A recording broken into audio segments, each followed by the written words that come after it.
We've got a discussion. We've got Jeremy here. We've also got Snake was right. So we're going to have these two gentlemen discuss a few different topics. Sounds like we're going to be discussing the flood, some radiometric dating, maybe speciation, and biblical kind. So we're going to keep it fun. We're really looking forward to this one. Just for the audience sake as well, announcement. We did have a debate a couple nights ago on the chromosome 2 fusion between myself and Speed of Sound. It's getting good feedback. People seem to be enjoying it. So if you haven't yet seen it, please check it out. But that being said, we're going to jump right into this one. Jeremy, who's obviously the creationist. People know him from debating and being in our live streams before. And Snake was right as well, who needs no introduction. He's debated here many times, and he's been on our channel for many discussions as well. So Snake was right. Thanks for joining us as well. And we'll get right into it. I'll hand it over to Jeremy and Snake. Start however you please. So Snake, what do you want to tackle? Your favorite? The order of the fossils, or do you want me to ask you questions? Up to you. Well, it sounded like you probably had some questions. I have some questions for you too. So we'll start. Mainly based on speciation, though, so maybe it would be better to save those for later. I thought flood would be the first one. Well, anyway, it's okay. We could talk. You mean rapid speciation after the flood? Yeah. So you're gonna ask, what's your question? Well, if we're saving that for rapid speciation, I guess my main problem with the flood. Oh man, I mean it's hard to pick what the main one is, but I guess it would be how could the order of the fossils be so consistent worldwide when we know that floods just mix things up? Because you're assuming the flood is a huge tidal wave. Right, you're assuming. Isn't that how it carves the mountains, though? Erosion, post-flood erosion, carved the mountains. But how? It also carved the Grand Canyon, and there are other things that carve. I'm not sure if carve is the correct English. There are other factors that created the mountains, and it is the collision of plates, uplifting of the mountains, collision of plates. Okay. Yeah, so my understanding is that it was catastrophic land change due to tidal waves and earthquakes, and that the life forms would have been buried almost instantly. So that seems to me like a very chaotic and not organized system. Like I said, the flood did not start with a tidal wave. It started like just let's say the Indonesian tsunami. It started that low. It didn't start off with 50-foot to 100-foot waves. 50-foot to 100-foot waves were during the middle stages, about 50-foot waves, and the later stages, 100-foot waves. Something like that. It's a more or less, but I don't remember the exact figures. It depends upon the crossbeds we see, because at the Grand Canyon we do see crossbeds that are kind of like 100 feet. I think you know this. I'm not sure if you know this. So we could infer that the 100-foot tidal wave at the end of the flood, at the peak of the flood, if you understand catastrophic plate tectonics, because catastrophic plate tectonics did not start very chaotic. It started slow and gradual, just like you evolutionists love to state. It started slow and gradual. So how did the animals get rapidly buried in that stage? Well, we've already talked about this before. You remember that the fountains of the Great Deep, which was written by the Bible, waters came out of it, magma, and there are rocks from the crust and the mantle coming up. Okay, so the first wave of tsunamis uh, would be maybe just like the Indonesian tsunami, and then it will bury the shallow marine creatures first, because right, they are at the beach. Sorry, shore. Which beach or shore? I don't.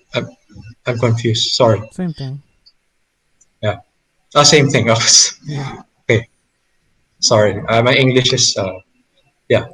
That's so they will be buried first. But how? If it's moving slowly, how are they getting buried? It's moving, but because those waters are carrying sediments, and at the beach shore there are sands already, right? Mm-hmm. And then, so when they get dragged, when these animals being dragged with when these shallow marine creatures were dragged, they're also being dragged by sand from the beach, from the shallow water, and they're also sand at the beach, right? So that's it. So how do we explain the fact that there are beaches above several so-called flood layers? There's even entire reefs that are like 100 miles long that are undisturbed on top. So that would require the flood to lift up this 100-mile wide piece of rock and coral and just gingerly place it on top of the stuff that it's already buried. Which layer are the corals? I know the answer, but I want to hear it from you.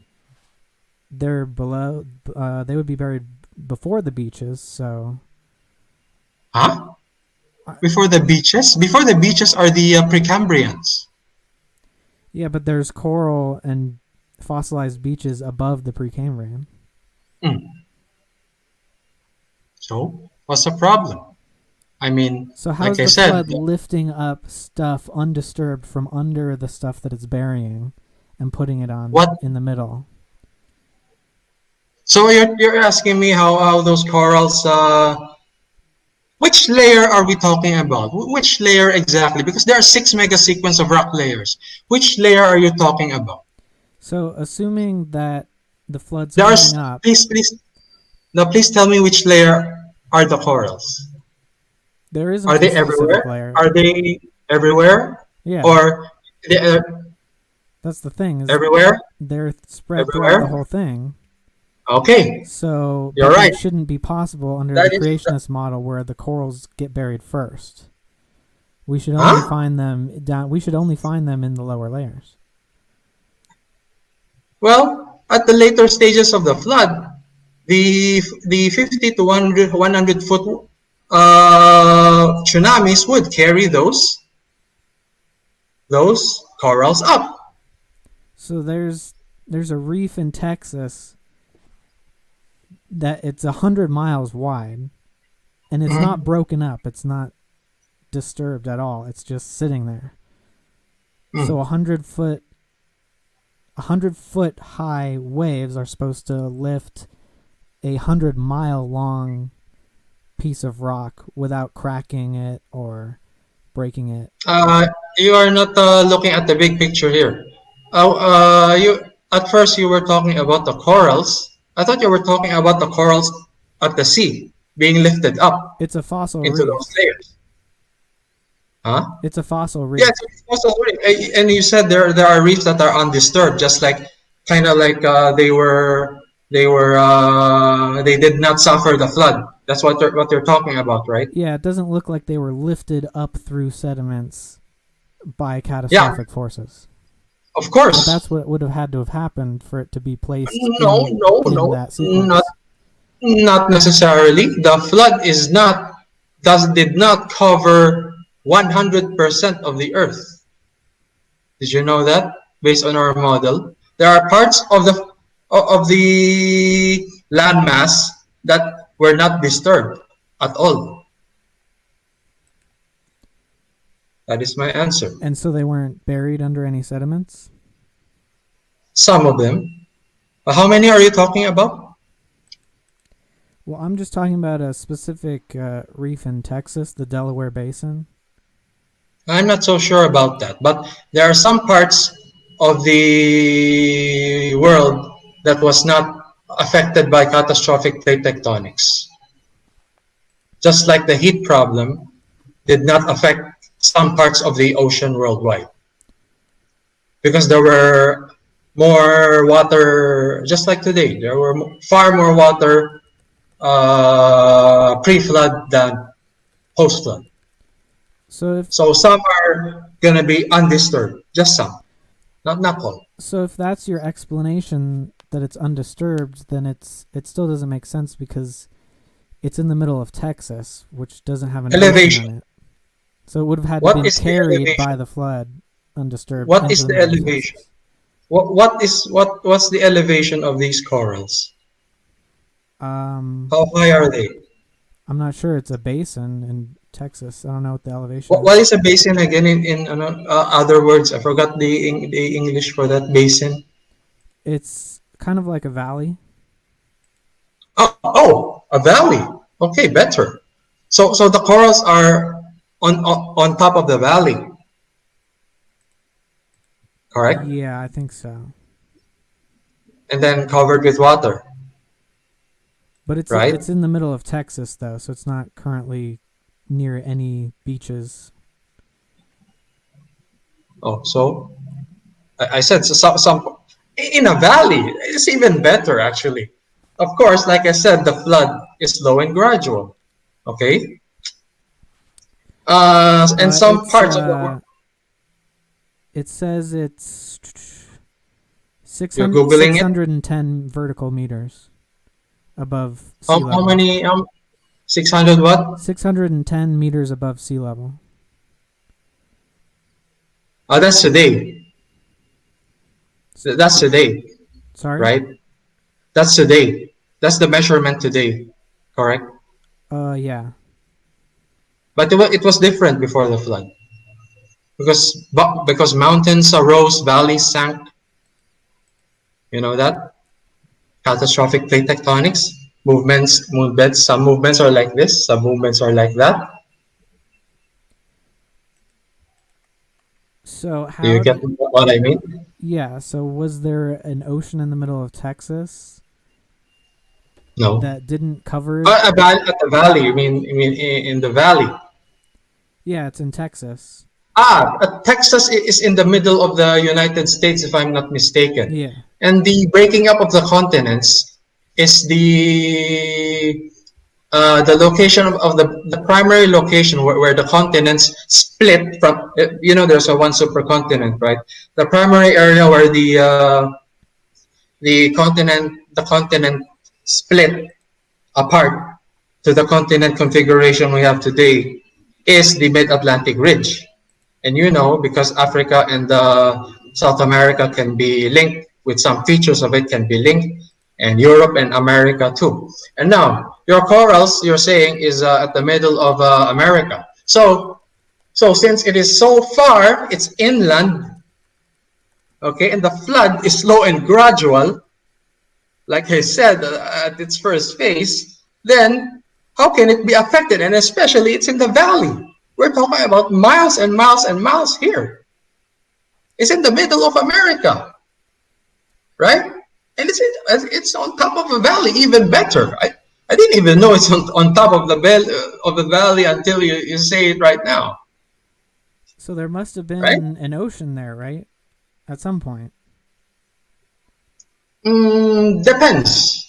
Some parts of the catastrophic plate tectonics models, because the plates were moving up and down, right? So some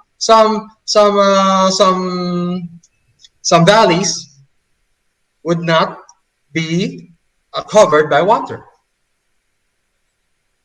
But it was a worldwide flood. And it began at the coastline, so that should be the first It's place to be buried. Let me tell you, it is a worldwide flood, yes.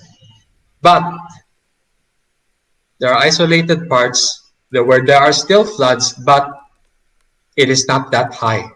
You think the flood is as high as Mount Everest? No. Mount Everest only uplifted after the flood. And most of the mountains, like the Appalachians, like that. And don't forget, the Appalachian Mountains are in the eastern part of the United States, if I'm not mistaken. Correct me if I'm wrong. Am I correct? What was the question? Are the Appalachian Mountains at the eastern sorry, Oh, yes. at the guys, where's the Appalachian Mountain? It's in the left side of the United States, right? Right side, East Coast. Right side. Okay, at the New York area. Yeah. Okay, that provides more. Okay, during the flood, it is kind of like a plateau. Okay, it is not as high as it is right now. It is kind of like a plateau, which provides more shield for the tsunami, from the tsunamis to go to the valley where your corals are. Can we move away from these corals? It's taking too long. What about your other stronger arguments? Or what about me starting to ask questions? Up to you. Oh, yeah, you can ask questions. I did have one more Yes. question pertaining to geology specifically, but Yeah. you can My go if you want. question. So, what? You gonna ask another question or my turn? You can go if you want. I'll give you. You can have. A Okay. I'd like to ask you to be specific. Let me think. What question am I gonna ask you? Do you know the configuration of the crust and mantle? That the ocean crust is different and more dense than the continental crust. Do you know this? So the lighter continents float on the crowded. Sorry, my English again. The continents float on the denser mantle, Yeah. on the dense mantle beneath them. Yeah. You know about this? Mm-hmm. Okay. For example, the Himalayas are the roof of the world, so they are also the deepest. Correct? I'm talking about your model, not ours. So let's not be confused about this. So we are assuming that the Everest is already there. Himalayas already there based on your model. So the Himalayas and the Everest being the highest mountains in the world, what do you expect from its roots down there? If it is the highest in the world, and like I said, the crust floats on the mantle underneath, and the ocean crust is more dense than the continental crust. So the lighter continents float on the sorry, I stammer. So the lighter continents float on the denser, more crowded. Again, I'm sorry for saying crowded. I'm that. So the lighter continents float on the denser mantle beneath them. Okay, Mm-hmm. and the Himalayas being the roof of the world, you expect that that below the Himalayas it should also be what? Tell me. Well, I would If it expect a lot of subduction based no on no the no no model no because if no no no if no they've been colliding for so long and piled up for so long. no. Sorry, I'm not talking about the. I'm asking you, what if the hit base? I already explained twice the configuration of the crust and mantle. So I mean the Himalayas being the roof of the world, and since it sits on top of the crust, all right, and the crust is it floats on the mantle. Okay, right? Do you agree that it floats on the mantle because the ocean crust is different and more dense than the continental crust? So the lighter continents float on the denser, more crowded, crowded again, the more dense mantle beneath them. Okay, so the Himalayas being the roof of the world, or let's say even the Appalachians, as high as that, what do you expect down there, below the Himalayas? That there would be what? I expect there to be evidence of two plates colliding. Yes, So one but plate would be no, no, no, going no, no. underneath the other plate, more or less. Yes, that's correct. But since the Himalayas is the roof of the world, what do you expect down there? I mean, that's what I There has expect. to I be don't a know root where you're over there, going right? with it exactly. There has to be a root down there, right? Which could carry the Himalayas. There has to be a root No. to go up so high. I mean, All right. it's just I mean floating that. on top, as you said. Yeah, yeah. The Himalayas are the roof of the world. They are also the deepest. Deepest. I mean, the Himalayas has the deepest crust also. Don't you get it? Also because so if it's the deepest, meaning there has to be a root underneath, correct? To sustain it. Am I right? Or else it will sink, correct? No, because it can just float on top with the rest of the Earth. Because the actual crust is much thicker than the Himalayas are. No, you're not getting it. For the Himalayas to go up so high, there has to be more underneath. This means the ocean floor, being more dense, sinks and the continents rise.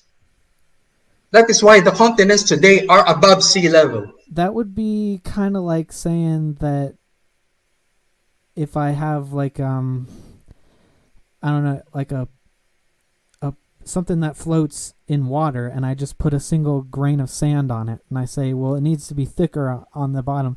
The size of the Himalayas is trivial compared to the size of the crust. The crust is much thicker, and this will come up if you talk to flat earthers ever. If you take all the mountains, the highest mountains on the Earth, it's actually smoother than a ping pong ball is in comparison. No, the crust is more dense. The crust is more dense. Isn't the mantle more dense? It is more dense.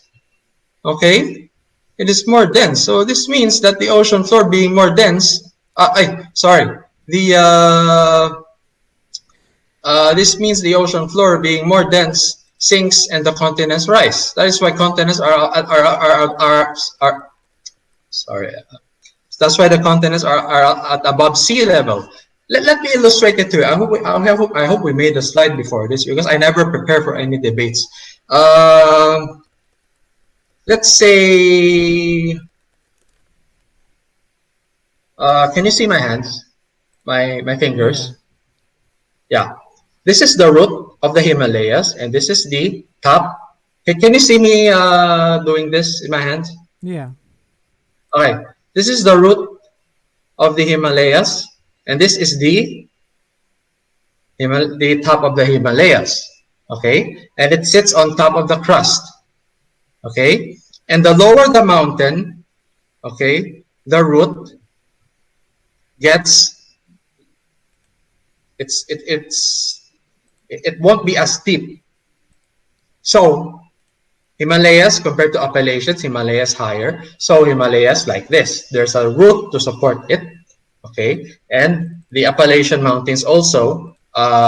There is a root, but it is not as high as the Himalayas, not as heavy as the Himalayas, but it also has a root. All mountains have a root.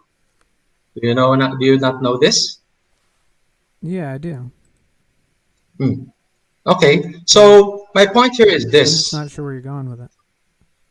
Yeah, don't worry. I'm going to something you can never answer. No geologist has ever answered this. This is a trade secret among geologists. Okay. So now, based on this configuration, okay, Himalayas like this. It is directly on top, like this. The root is here. There needs to be a root. Okay, and the Himalayas, it's like this, right? Correct.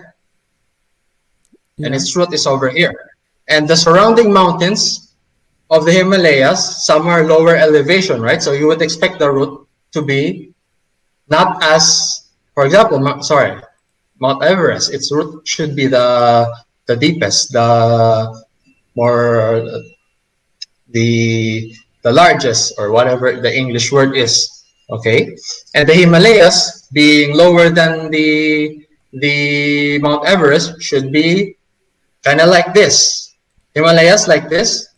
Sorry, Mount Everest like this, and then the Himalayas a little bit like this. Okay. Okay. All right. So by that configuration, you cannot sink the continents through that, because there are 6 mega sequences of rock layers worldwide with fossils in them, marine fossils in them. So based on this configuration, how can you sink the continents? Okay, you have 6 mega sequences of rock layers worldwide which have marine creatures. Okay, so based on this configuration, how do you sink the continents to produce those 6 mega sequence of rock layers? How do I sink them? How do you deposit all the marine creatures, the sediments on top of the continent? That is my question. Based on this, because it cannot go down. It is just like this. There's here, land. It cannot go down. How can the sea level rise to flood the continents with the sediments on them when you cannot even increase the sea level, because the mountains are in this type of configuration. I already told you the configuration of the crust and mantle a while ago. So how do you deposit those 6 mega sequence of rock layers without raising the sea level and without the mountains going down? Huh? How do we do that? Right? They can. You need the sea levels to rise and fall on the continents 6 times, because there are 6 mega sequence of rock layers worldwide to deposit those sediments of marine life. Right? So I'm trying to understand. So it's impossible to do it. It's already. You're saying, okay, your turn. Is the question, why is there sea life on top of the mountains? All rock layers worldwide, marine creatures. So if the continents cannot sink due to this configuration, I explained twice. Okay. I explained twice already the configuration of the continents. So there are 2 problems here. How can you raise sea levels, and how can you sink how can you sink the mountains so that the sea level can flood the continent and produce your layers based on your model? How do you do that? So presumably the mountains You have to do it 6 times. The mountains were formed after the flood in your model, right? Otherwise, no. I'm talking about your model. I'm sorry, Snake. So I'm sorry. I'm talking about your model here, yeah, not ours. No, I'm getting to it. So we wouldn't sink the mountains. The mountains would have been produced after the fossils were laid down in them. Sort of like how your model says that as well. You are talking like a creationist right now. Did you not hear what I said? The crust floats on the mantle underneath. And the ocean crust is different and more dense from the continental crust. So the lighter continents float on the denser mantle beneath them. So was this the trick question that no geologist can answer? Because that's basic geology of how mountains rise up from the ocean floor. You can Google it. I mean, no. It is not about the mountains rising up. It is about what's below the mountains, which prevents it from sinking. In your model, at least, not ours. It's floating on top of the mantle. What? It's floating on top of the mantle. The crust is floating, not the mountains.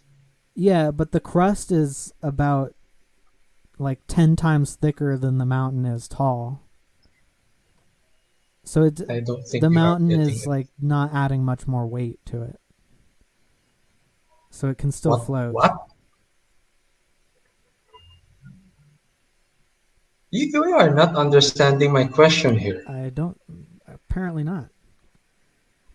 So you're guessing So your why answer. are you saying how are the mountains You can floating? Google it. There's no answer for this. Why aren't they sinking? Or why is there life on No. top of them? What is making the Himalayas stable? There has to be a root down there, right? Sorry if my voice is a little loud. It's Sorry. just a pile on top of the crust, which is already floating there. What? The crust. A pile of what? The crust is already floating on top, which is billions On top of what? pounds and on top of the mantle. But the crust is denser. So the mountains mountain would be on cannot top. go down. It is denser. So the mountains cannot go down. And if the mountains cannot go down, the sea levels cannot go up. Right? So how in your model, how do you explain the 6 mega sequence of rock layers other than catastrophism? Why do you think the mountains are going down in the geology? I didn't say the mountains are going down. I said the mountains cannot go down. I agree. And if the mountains cannot go down, then the sea level cannot rise. Right? Mountain, sea level, mountain cannot go down, so sea level stays here. Okay?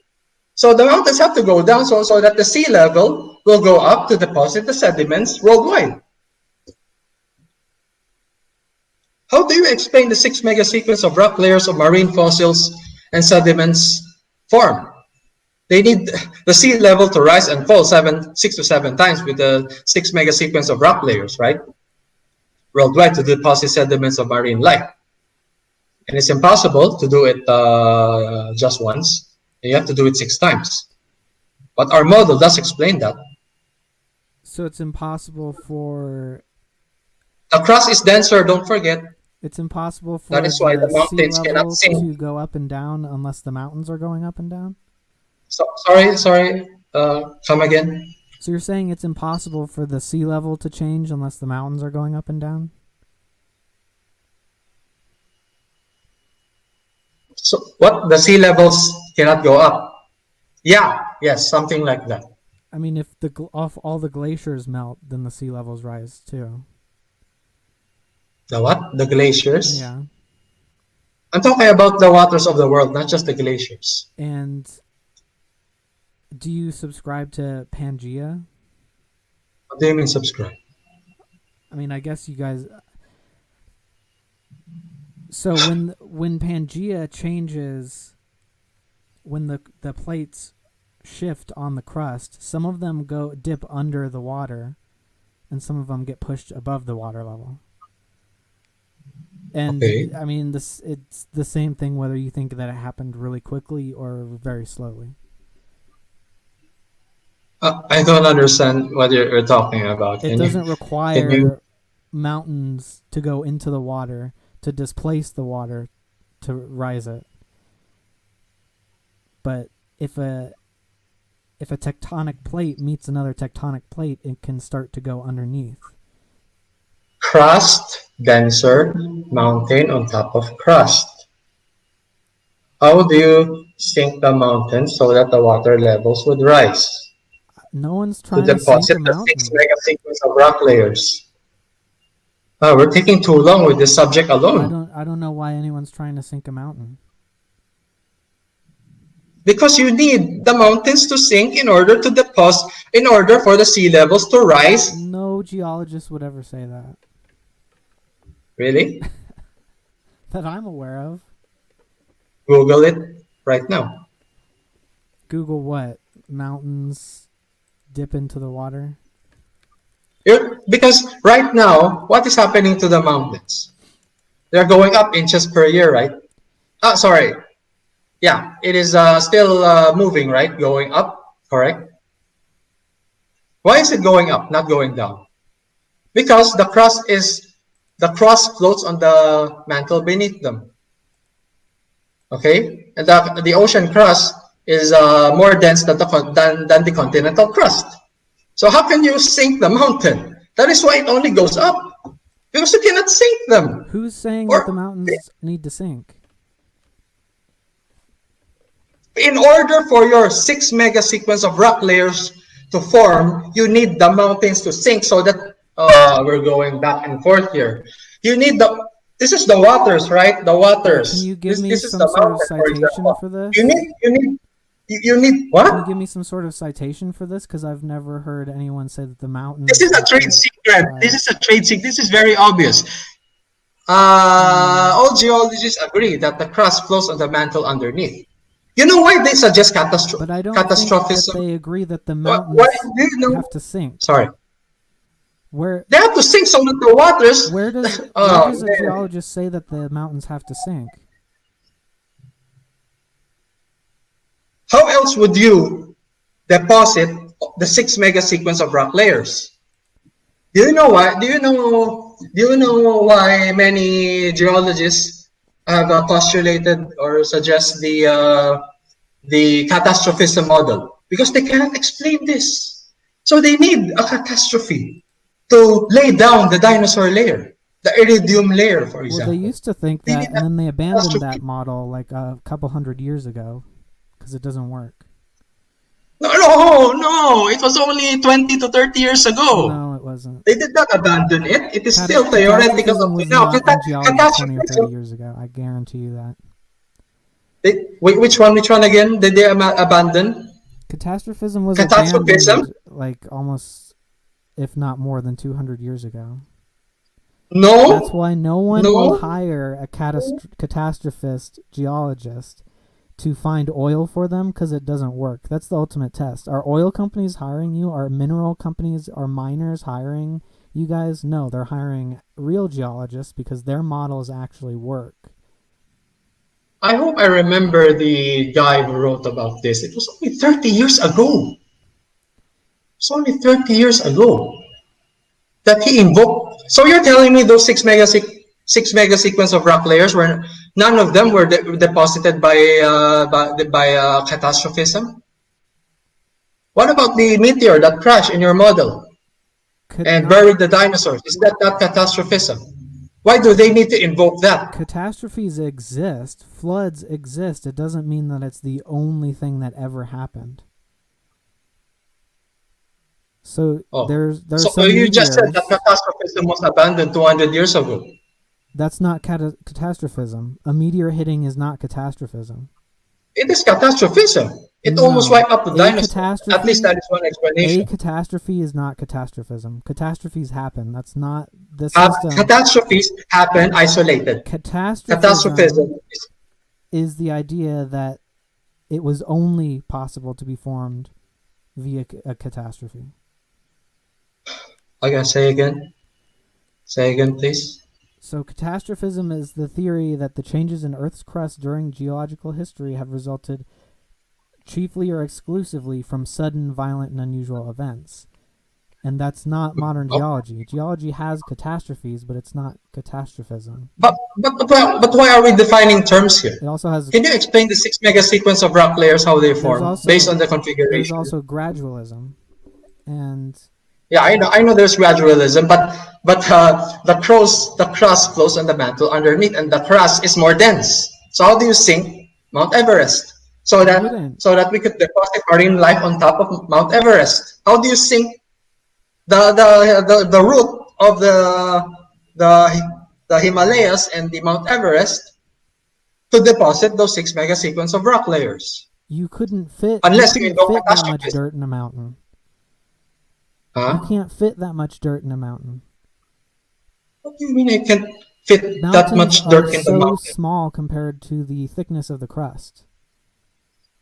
But it's denser. The crust is denser, so the mountains will not sink. Yeah, so you that is why it's going up right now. So you get even less plates from a mountain because you'd have to pack that mountain even denser. So you'd have less volume. Let me explain it again. The crust floats on the mantle underneath. Yep. And the ocean crust is different and more dense from the continental crust. So the lighter continents in your model float on the denser mantle beneath them. For example, the Himalayas are the roof of the world, and they are also the deepest. Deepest, I mean the Himalayas has the deepest crust also. Correct? No. Also, really? No? I mean, as a geologist. look, I mean, if I could share my screen, I can show you something I'm looking at. This is something you can learn in advanced geology school. Do not share any screen in which Real advanced geology school is going to tell you that a couple of mountains have enough volume in them to create a crust layer. They're too small. What? The mountains are too small to create a crust layer. There's not enough volume. I did not say the mountains are created. I never said mountains created the crust. Yes, you did. I did not. Yes, you did. I You said the crust. the mega sequences, which are part of the crust layers. The 6 mega sequences are not the crust. The 6 mega sequence are the sediments. Which is part of the crust. The sedimentary layers. So the crust floats on the mantle, again, the crust floats on the mantle underneath. And the ocean crust is different and more dense from the continental crust. So the lighter continents float on the denser mantle beneath them. And the Himalayas is a good example. I can also use the Appalachians or the Andes of South America. The Himalayas are the roof of the world by this configuration. And they are also the deepest. So again, when I say deepest, I mean the Himalayas has the deepest crust also, because you have to have the root underneath, the root that I was talking about. So for the Himalayas to go so high, okay, there has to be more underneath. That means the ocean floor being more dense sink and the continents rise.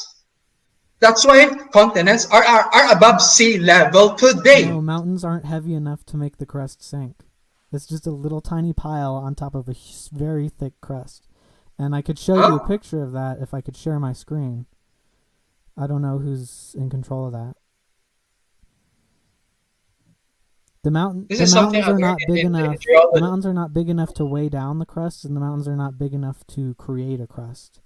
They're very small compared to the crust. The Himalayas are very small. They wouldn't displace much ocean water. It is dense. It is so dense. The crust is so dense. Yeah, so the mountain would be less dense. So it wouldn't do much for you. Yeah, there you go. I gotcha there. Less dense. Right. I've been saying that the whole time. So if you compress the mountain down into the crust, it's going to take up less volume than it did on top of the crust. Oh. So you are right. That's exactly. Yeah. And because the crust is more dense, so it means it's more crowded. Okay, I'm saying crowded again. So it's hard. So how do you sink the continents, the mountains? So that sea levels would rise and produce the 6 mega sequence of rock layers, unless you invoke catastrophism. That's not how the mega sequences were formed. I know. Some, based on your model, some were formed through catastrophism. How do you think the dinosaur layer was formed in the first place? It was the theory was a meteor hit and the tsunamis buried them, correct? That is why they need catastrophism, because they cannot explain this. Can we move on to another subject? This is taking too long over here. Yeah, it's all explained by gradualism, which is why they get hired and creationists don't, because it actually works. If your model could actually model accurately the rock layers, you would be hired by miners and oil companies. I don't get the hiring of miners and oil companies. Because your model doesn't work, so no one's going to hire creationists to figure out which model? Which model? Which part of our model? Catastrophism cannot predict what's in the rock layers. Gradualism can. Catastrophism is your model. Gradualism also. Can. What cannot produce what? Catastrophism cannot produce accurate results. Gradualism can. Gradualism can. All right. Okay. So explain the 6 mega sequence of rock layers. And why were they fossilized immediately, so quickly, if it wasn't catastrophism? The entire mega sequence was not a flood. Floods happen in those mega sequences. That How doesn't are they mean- fossilized immediately? What? Why were they fossilized immediately? Nothing fossilizes immediately. No. Floods happened, yes. Does that Why mean, does why that do mean it was dinosaurs all the same flood? No. huh? Floods happen, but that doesn't mean that it was all the same flood. Floods happen now because it is not the same flood. I don't. It doesn't make sense, really. I don't think you know the configuration of the continents. That is why you don't understand. No, it's just that floods happen, but that doesn't Yes. mean that it was one flood. So why do they need to invoke catastrophes? Oh, we're going They rounds here. don't. They do. They don't. The meteor crash. Unless you're defining meteor crash. catastrophism as modern geology and gradualism, because they also use that. Yeah, some parts of in your model, some parts of the six mega sequences. One was how many? 1, 2, or 3 were, like you said, laid down slowly, and then one of them or two of them were due to catastrophe, Not and that even. is the dinosaur layer, the iridium dinosaur layer, through meteor strike. And that meteor strike created huge tsunamis that created that layer of the dinosaur. Can we move on to you go for the next question? We're taking too long over here. We're supposed to talk about dating and rapid speciation and things like that.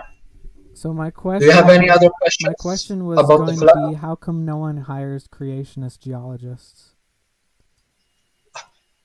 What's the point of that question? Because if creationist geology was accurate, then people would be hiring you.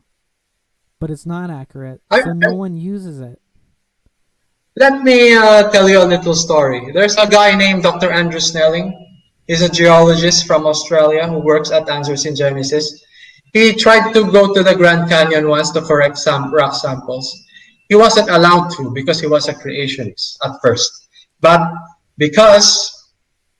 so there's discrimination, as you can see. All right? And this is just an isolated situation. And it went to court. And Dr. Andrew Snelling won. He was able to go to the Grand Canyon and provide evidence. Now, do you want to talk about your best evidence in your favorite So how does that answer argument? the question? What question? You asked me why no creationist geologists are hired. Yeah, do the oil companies just hate profits? Right, there's a bias. Do they not? There's a bias. Do they? Okay, so if there's a bias, they must love being wrong more than they love making money, right? Because if they could find more oil, more minerals with more accurate methods, then why wouldn't they just do that? Are we talking about politics now? I'm not sure I'm getting what you mean. You're the one positing a grand conspiracy to suppress the truth, even though these companies they don't care what any scientists are saying. They just want whoever can find the most oil or the most minerals. And creationists cannot do that. Period. So you mean to say they don't hire creationists to those oil drill? What does this have to do with anything? Because your model is so inaccurate that no one uses it. Snake, with all due respect, we're off topic now. So you want with all due respect, we're really off topic now. Okay, let's change topic. Please. Yeah, we should change topic. Your favorite argument, which you said disproves the flood, the layers. Do you want to tackle that? That was my favorite argument. So tell me more about it. How do you disprove it? I already told you. If it works, then it's most likely accurate. And if you can't make any predictions while other people can, then it's not accurate. It's as simple as that. What predictions are we talking about here? We're talking about the laying down of the rock sequences this time based on our model. So you said your favorite argument is how can How can all dinosaurs be here? How can all reptiles be here in this layer? How can all fish be here at this layer? How can there, yeah, right? Is that your argument? Well, I said my favorite argument is just the one that I don't even need to know anything about geology because I just look at who gets hired. So if modern geologists understand how the layers formed, which is why they're able to predict things and creationists are not. So that's your answer to my question? It's not even scientific. We're going into politics here. Some kind of a politics. Come on. I'm saying it's based on the free market. You're saying it's a political conspiracy. I'm not. Oh, I'm saying what does that it have to do with science? That the best people get hired for the job. Unless you're a creationist. Because your ideas don't Unless work. you are a young Earth creationist. Because there are other types of creationists. There are older creationists. There are theistic evolutionists. They don't hate your arguments so much that they would lose money over it. What do you mean? My English is not very good. What do you mean? We're off topic here. Creationist geology Let's works. Get back to topic. They would try tell to me make money off of it. But it doesn't. Moderator, work. This is off topic, correct? He's going off topic. Well, moderator. You asked for my favorite argument. That I'm just saying that's what it is. That is your favorite. The last time we debate, you told me your favorite argument, which disproves the flood, is how are all the dinosaurs here in this layer, and why are all the reptiles in this layer? So right now, I'm going to address that. You first. Hey guys, can we keep it on the subject? Yeah, I agree, Jeremy. Let's keep this on the subject, Snake too, because this is a scientific discussion. Yeah, he's going off topic. Forgive me, Snake, for my tone. Yeah, we'll just try to keep it on topic. So here we go. I just answered your question. Am I able to share my screen at all? Depends if I can see it. Oh, you can? I almost can't see anything here. So small. The screen is so small. Yeah, hold on. I'll share it for you, Snake. 1 second here. So let's talk about your. Go ahead and share. Let's talk about your best evidence against the flood, Snake. What? Let's talk about your best evidence against the flood, which you are so proud to share many times before. That was my best evidence because I'm not a geologist, so I'm just gonna look at who. So I'm gonna explain it to you. Hired to do the job. I'm gonna explain it to you if you want. Okay. So you ask the question first. Why do creationists not get hired by people who don't care about ideology or affiliation? They just want to make money. Off topic again. I'm just going to jump in here real quick. If we want to keep it on the science, like for example, Snake, do you have, an objection? It doesn't have to be, your number one objection, but whether or not it's like the order in the fossil record or something science-based against the flood that you can have Jeremy address and kind of critique and then go back and forth on that? Or yes, Snake, you were so proud many times you were so proud to say that this is your best evidence, and many geologists agree this is one of the best evidence against the flood.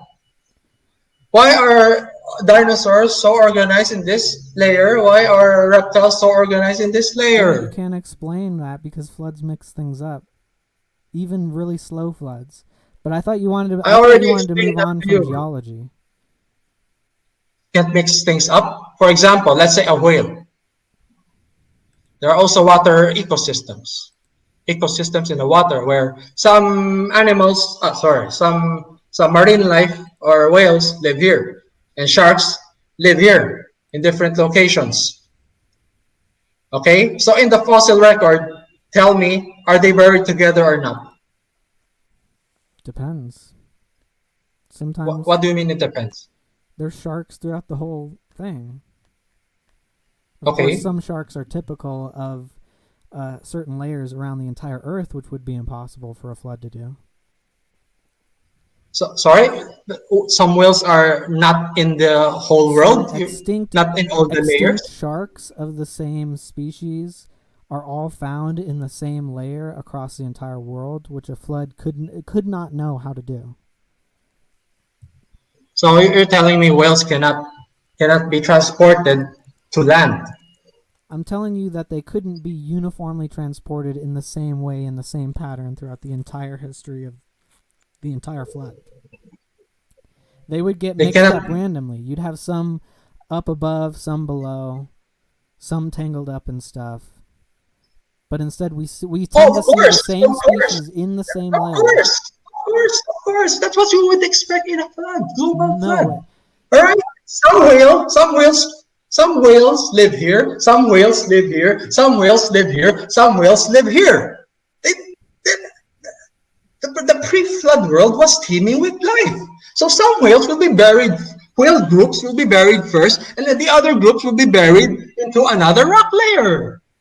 The same with all other species on Earth. So all the mix-ups that you are talking about is debunked by this argument alone. Yeah, but all species of whale have to surface. And so the flood wouldn't be able to select the species. They wouldn't just all be hanging out at the same depth at the same time. Sorry, what do you mean? Of course, you are forgetting my first point a while ago. I said the flood started slow and gradual, and it started to rise. Okay? So some of the first groups of whales will be buried first, and the other group buried next, something like that.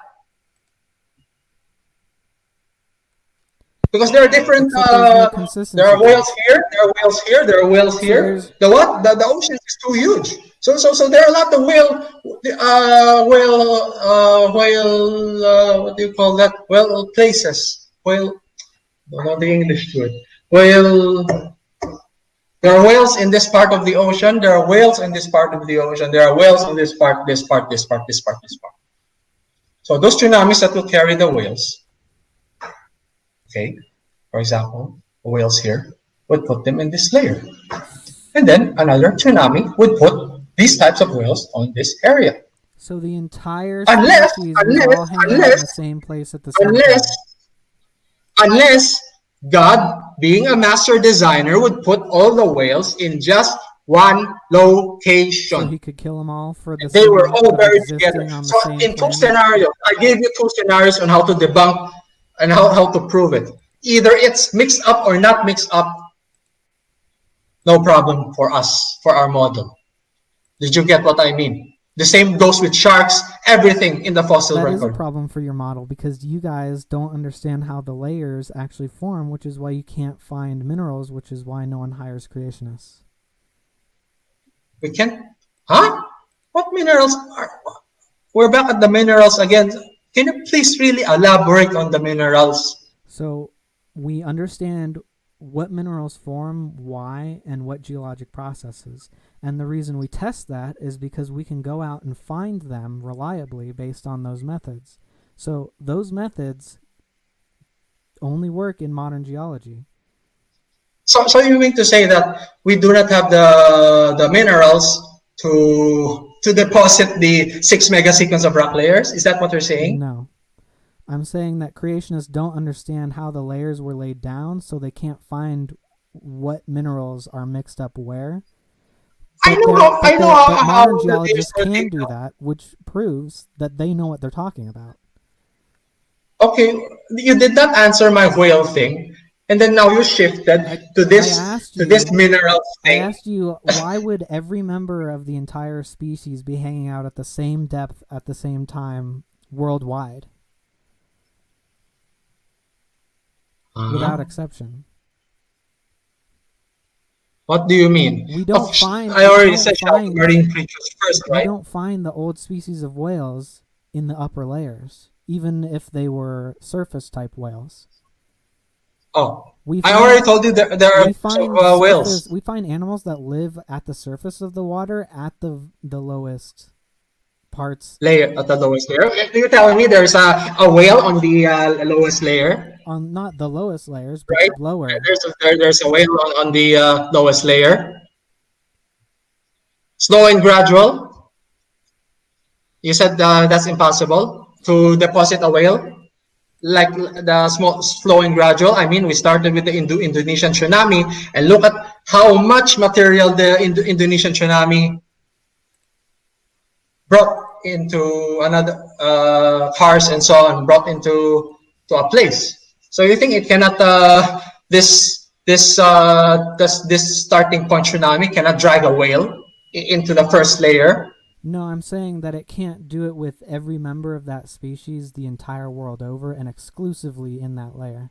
Because look, Oh, of course. look, Like I said, so that would be the same. That would be there are different whales here. There are whales here in the ocean. Here, Pangea. This is Pangea. There are whales here, whales here, whales here, whales here, whales here. yeah, but they go up different and down. whales. Some of them are So at the this surface. whale- Some of them dive. This. Sorry. Some of the members of the same species would be near the surface, while others of the same species would be deeper.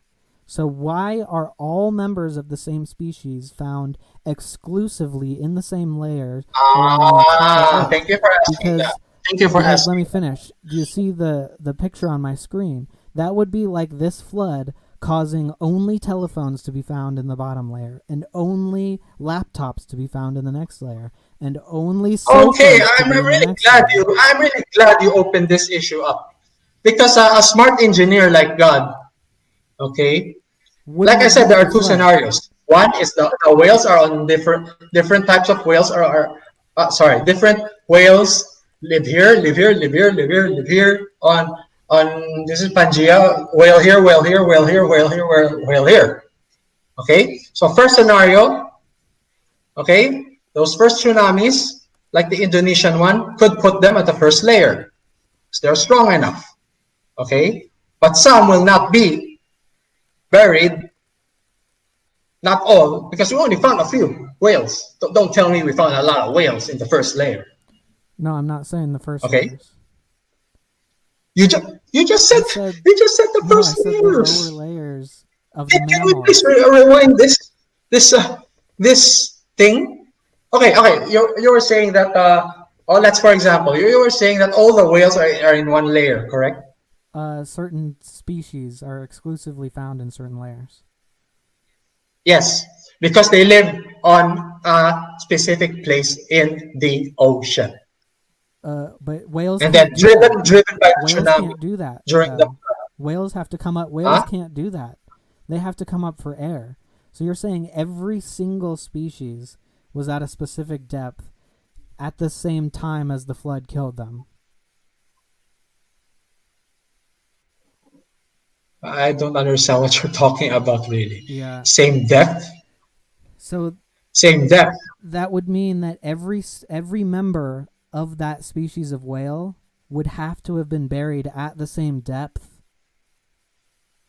either at the same time or at different times, and both are mathematically Okay, tell me, impossible. where's the whale layer? Where's? Hang on. Just pass. Where's the whale? Where? To answer this, where is the whale in those 6 megaseconds of roundings? Some are at the surface breathing, others are not, potentially. Oh, I already answered that question.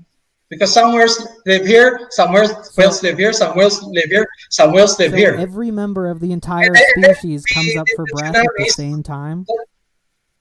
Huh? Every member of the species comes up for breath at the exact same time, worldwide? What do you mean they come up for breath at the same time? Because you're saying that they live at certain depths, which whales don't really do, because they have to come up for air. Yeah. So your entire pattern is thrown off. So there are whales here. Species. Water. There are whales here. Yeah. Okay, they can breathe.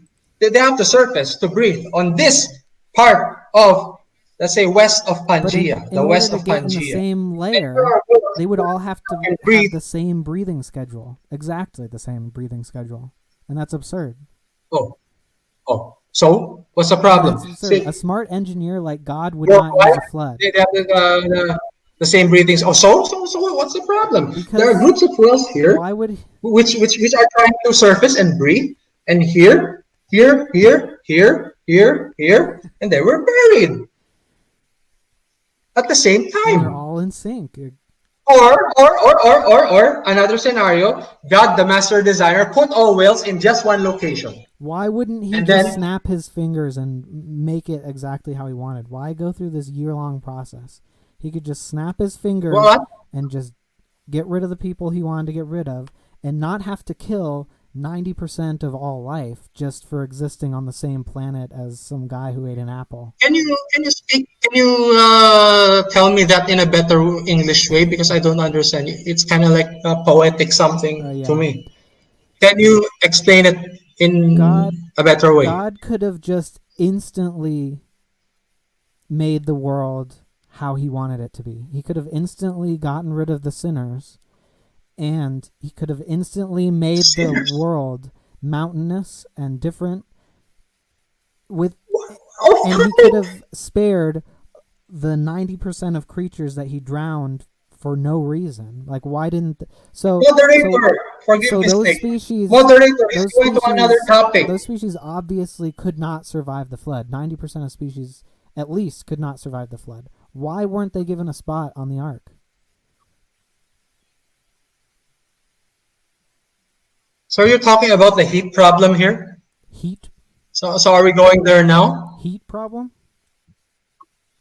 Huh? Are we going to the heat problem now? Is that where you're going? Because No. the ocean, it's like you're saying the ocean is too hot. No. So these. No, it has nothing to do with heat. Oh, so exactly what snapping of fingers are you talking about? God can instantly transform his thoughts into reality. Huh? Moderator, off topic. This is one of the problems I have with the flood. What does this have to do with a flood? I don't get Because it. a smart engineer like God, like you said, would not use a flood. He would just instantly make things exactly how he wanted them.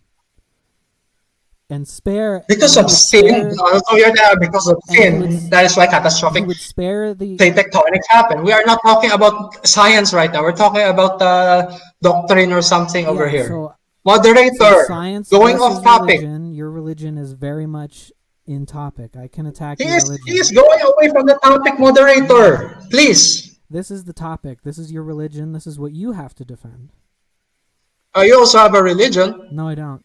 We're not going to talk about this religion thing. This is not the science. This is the flood story. I'm saying I have a problem with your story. Oh, so tell me. I already explained the whale thing. Oh, Yeah, you they couldn't all explain the whale came thing up to breathe. because they would. They all came up to breathe, like Your you only said. And then those explanation. evidence. Your only explanation was that God magically would have corralled them all in the same place just to slaughter them. I did not say He that. did. He said he would have I put said them. it's catastrophic tectonics, those He said he would have tsunamis. gathered. You said he would have There gathered was them no, all. the only God explanation, the only supernatural explanation, the only one supernatural explanation in the catastrophic plate tectonic models is God cracking the ocean So floor then it's and impossible. releasing those materials. That's it. So That's all. then, And then the rest happened naturally. Please do not misrepresent our so evidence. two problems. God could have avoided all of that supernaturally. He could have spared the innocent children and the innocent animals. And two, the pattern of the fossil layers is impossible unless there was divine intervention during the flood. Because not every member of every species of whale is going to be doing the same thing at the same time. Of course, that is why they are on different layers, like you said. It's impossible for a flood to sort them in those discrete layers unless they're doing the same thing at the same time. What do you mean doing the same They would thing? have to be at the same depth worldwide. The whales, you mean? They have to be at Every the member of same a depth. species, yeah.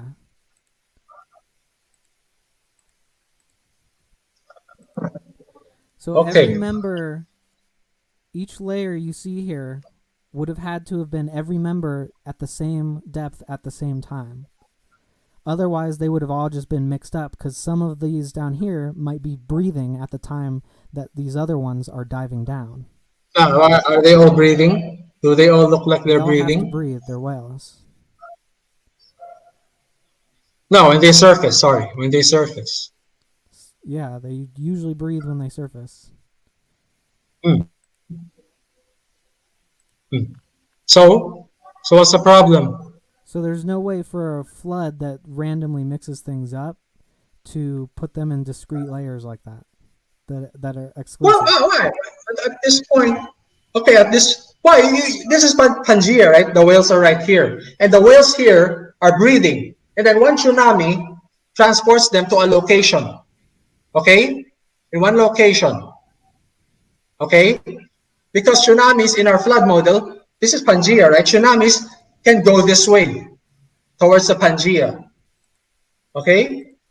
So, at the whale layer in the 6 mega sequence, those whales which were dragged by the tsunamis, okay, would all be in the same layer also. So we would have every whale present mixed up in that same tsunami. Are they all breathing there? Are they all breathing? Are they all the same configuration? At the same time. Do they all look like the same configuration? More or less, but not exact, right? Not at the same time. Oh, you just said they're all in the same layer, right? If I know where whales are. Sweeps a bunch of whales at the top of the waters inland, then it's gonna be all the different species of whales, not just certain specific species of whales that are only found in that layer. Because there would be... Oh, so I already explained that. Some species of whales are right here. Some species of whales are right here. Deeper during that time, that are not breathing during that wave. Except the entire species is found exclusively in that one layer. Which a flood cannot do. I'm not getting it. Oh, let's say this group of whales here are breathing. Okay? Let's say a 50-foot wave of sediments carry them into this layer. Okay? And then the whales here are breathing or not breathing, or surfacing or not surfacing, also were carried by the same sediments and depositing them at the same layer, just like the whale groups over here. So let's... And the whales over here, okay, at the same depth also, okay. Why would the whole species be at the same depth at the same time? Why not? Because that's ridiculous. You mean why do the whales have to be at the same depth at the same time? They're all in the same layer, so they would have had to have been buried at the same time. Worldwide. So? Worldwide. So? So that's impossible. I already explained it. In a flood. If not a natural flood, it's impossible. In one layer, we find a lot of species, and you know that. Yeah, right? But there are species specific to those layers. There are species specific to those layers. All right. Like you're going to find a certain type of coelacanth exclusively in a certain layer. And you're going to find more modern like coelacanths exclusively in the top layers. It means they live on different locations you can prove that wrong with in the ocean. Because they all have to surface. What? So you mean to say these creatures you're talking about are below the whales or after the whales? Fish could just stay at the same depth underwater at the same time and never surface. That's fine. But whales are constantly going up and down in depth. So you would have to have the entire species at the same depth at the same time worldwide at the same time that all of them are being buried. My question to you is this: why don't we find any whale at the Grand Canyon? Why is the Grand Canyon all marine life? Why are all the layers in the world at the level of the Grand Canyon all marine life, only exclusively of marine life, including your fish, which are sorted, like you said. I agree with that. Why do we find all of them just over there? All of them at the Grand Canyon? Yes. There are Because they were once underwater? the trilobites are down here, and then the bigger fishes, bigger whatever. They just get bigger and bigger, up up to the point they reach land.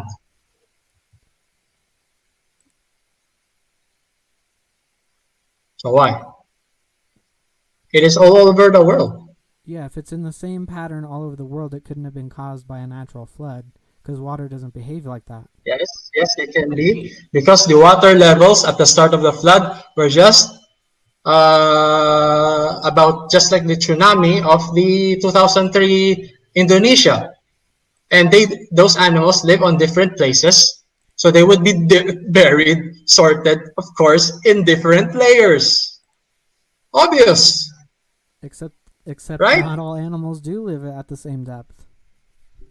Yeah, So yeah, that destroys your yeah. So logic.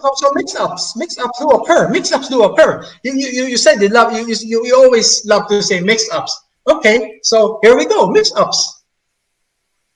For example, let's say there's a mix-up of. Do you know that there's a at the Red Wall limestone, if I'm not mistaken, there is a population of nautiloids over there. Okay, there's a population of nautiloids. Okay. Do you know? Not just a population. There are billions and billions of fossilized nautiloids over there. Okay. The fossils are all in one direction only. And you know what? How the evolutionists explain that? Tell me, how do the evolutionists explain that?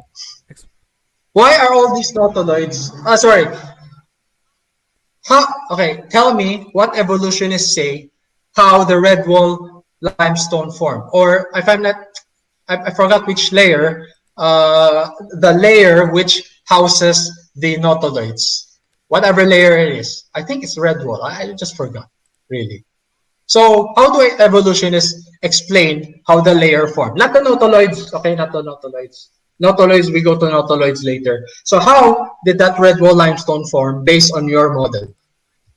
Limestone, that layer. I forgot the layer exactly. Red wall, likely, but I'm not sure. Go. I'm not a geologist, so I don't know how limestone forms. I'm not even sure if it's a limestone that way. Anyway, here is the explanation which you don't know. I am not a geologist too, but I study your literature for 16 years. Now, here. Evolutionists say that layer where the nautiloids are were once a calm sea. Mm-hmm. A sea. Mm-hmm. A sea. Calm, very calm. But instead, you know what we find? Billions of nautiloids, all in the one billions. I mean, we're talking about miles and miles and miles from the Grand Canyon up to this what's the English word? Up to the suburbs of Las Vegas. All of those nautiloids in one direction. For example, their face. I forgot if it's their face. All right, let's pretend that this is their face. My English is really so weak. Forgive me, Snake. For example, this is their face, and they're all like this. Those billions. Most of them are billions, billions, billions. This direction only. So if they were so if it was a calm sea, what are the odds that all these billions of nautiloids for so many miles up to the suburbs of Las Vegas, all at the same time, run into one direction, billions of them, and some are even broken? Only a catastrophe can explain that. Only the flood can explain that. Because evolutionists say that layer was a calm sea. So a calm sea would not do that to the nautiloids. No, it would. Yeah, It would so- not. They were fossilized immediately. So there was a sea between. No. There was no sea Yeah, in there was a between. sea- there They was say a the whole sea layer was a between the sea. two coasts of America at some point. So that would Huh? explain the direction. Ah, you're talking about the but sea but nautiloids from the Appalachians nautiloids, to the Grand Canyon, nautiloids right? are living things, and like all living things, they die. So all you're doing is finding their corpses. They died naturally, or they died of predation, which there are animals that can crack open nautiloids. So that is not explainable only by a catastrophe. Why are they all in the Because same that was direction? the shape of the sea that went through the Americas. No, the sea was calm. They Yeah. say it is a normal sea. Let me see if I can It's find not. a picture for you. It's not really moving here, It's not moving here. It is yeah, calm right. sea. But it's just sitting in the middle of the east and west coast of America. It's not a rushing violent sea, but it is between the two coasts. Right Between where the Las two Vegas what? is. No, they extend from Las Vegas to the Grand Canyon. Yeah, that's where the sea. The suburbs of Las Vegas to the Grand That's where the sea Canyon. used to be. Yes, that's where the sea used to be. And all those nautiloids, billions of them, extend from the Grand Canyon up to the suburbs of Las Vegas. So why are they all in the same direction? I'm gonna show you in just a second here. Why do they all swim in the same direction at the same time? If it was not a catastrophic flood which pushed them all together and forced them into one direction because of their body shape. How? Tell me. Because Don't guess. that's the Don't shape guess. of the sea. So that's the direction that they're gonna be in. That's the shape of evolution is saying it was a calm sea. So how could a population of nautiloids suddenly in one direction, in what all billions of them in one direction through a calm sea be swept away and get fossilized? You're That's not the shape getting of the it. sea. Or there could have been a river. The shape All of you the ha- sea all was they a have to calm do is sea. die. How could a calm sea? How could a calm sea? How could a calm sea produce these nautiloids into a near billions of them in one direction only? Why are some why are they not why are some nautiloids? Why are millions of nautiloids floating here, floating there, floating here, floating there? Instead, we see all of them going into one direction only. Unless the flood swept them and forced them to force their bodies into that direction. What are the odds that all nautiloids would swim like that together at the same time, billions of them in a calm sea? Google it. Lots of fish swim in the same direction at the same time. So you're Billions saying, of nautiloids. so Billions of you're saying that nautiloids. they could. You're talking about a Yeah, few so fish that's here, impossible. or thousands of fish. I'm talking about billions of nautiloids here. A sentence in. So if this picture is accurate and it shows the sea going through America, all they would have to do is just die and float to the bottom. Look at that. Look at that. Is that the Tapit sandstone? Those brown? Am I right? Are these the Tapit sandstone, if I'm not mistaken? Not on this. Because if evolution is true, there should. Can you get it back to the other map? Okay. And do you know that we have? Okay. Before I go to the paleocurrent map, paleocurrent data. You know what paleocurrent data is? Yeah. Okay. Now let's pretend. Just pretend. I'm not sure if this is the Tapit sandstone. Let's pretend.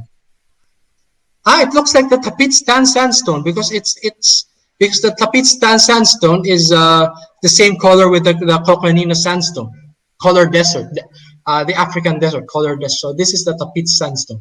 Okay, so if evolution were true, why are there gaps? Millions of years of Tapit sandstone should cover the entire America and the world. Why are there gaps? Why are there gaps? I I'm not sure what gaps you're referring It's to. found worldwide. It's found worldwide, not just there. Okay? Millions of years of Tapit sandstone. Okay?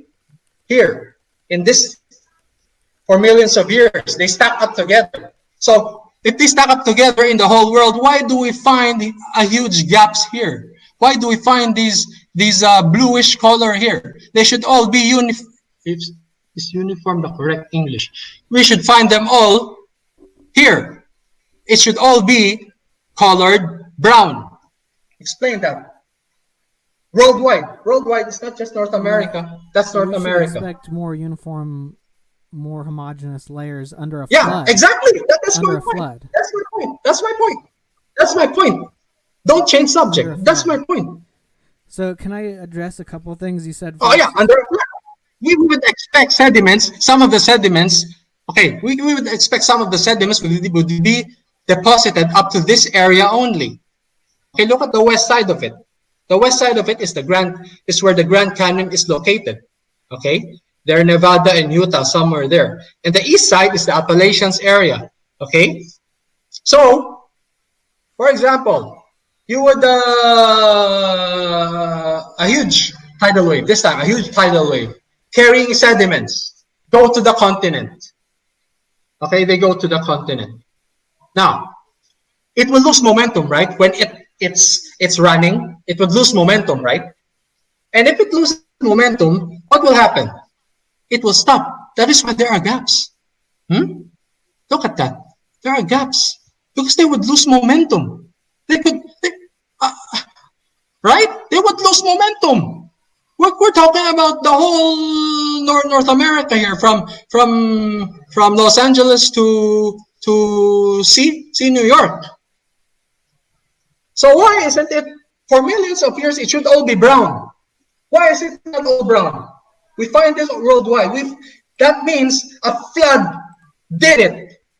The flood, hundreds of feet, did it and lost its, and then stop at these borders here. That's blue. They would lose momentum. Explain that. Worldwide, it's not only the Tapit sandstone. Okay, it's all the 6 mega sequence of rock layers are like that. Explain that. Another trade secret from evolutionists. I read most of their books. Answer that. Answer why there are gaps, but where there's land. Don't guess. I don't understand your question. If what you're saying is true, you understood. If what you're saying is true, then people would hire you to find minerals instead of other people, but they don't because you're wrong because you can't model it. Again. Yeah, and you can't answer it because it's a complete creation killer. Your argument is destroyed just like that. Moderator.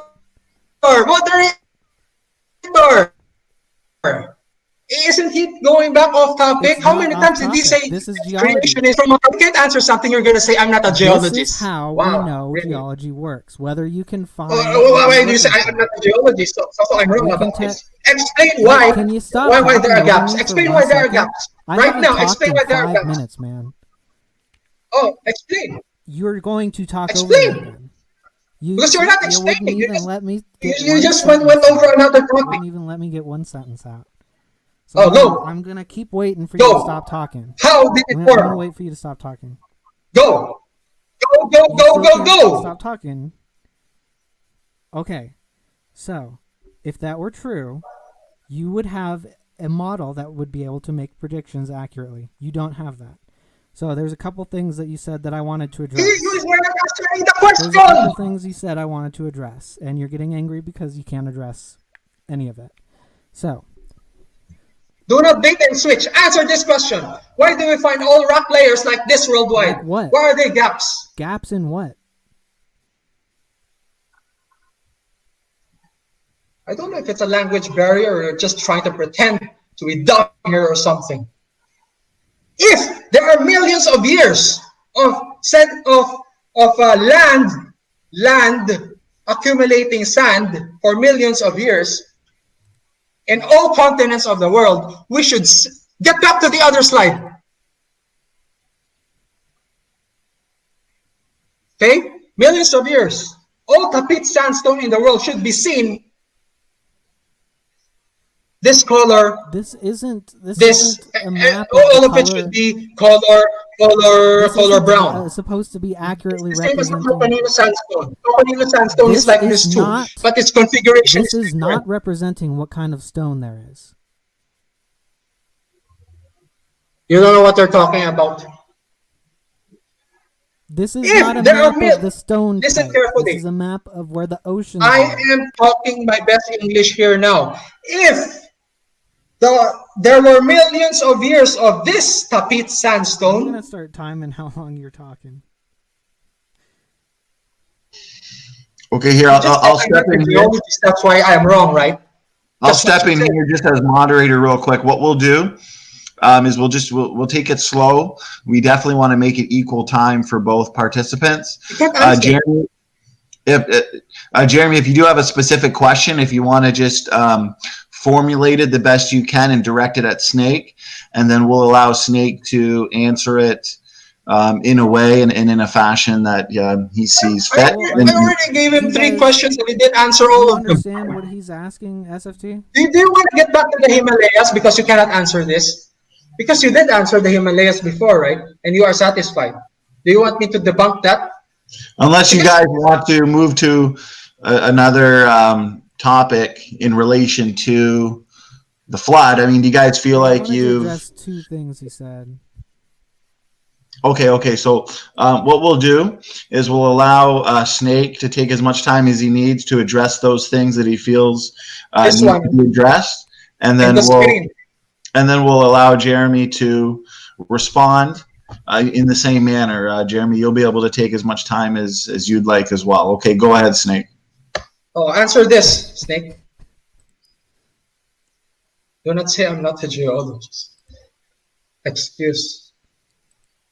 Okay. So you said why don't we find whales in the Grand Canyon is because it stops before the whales evolved.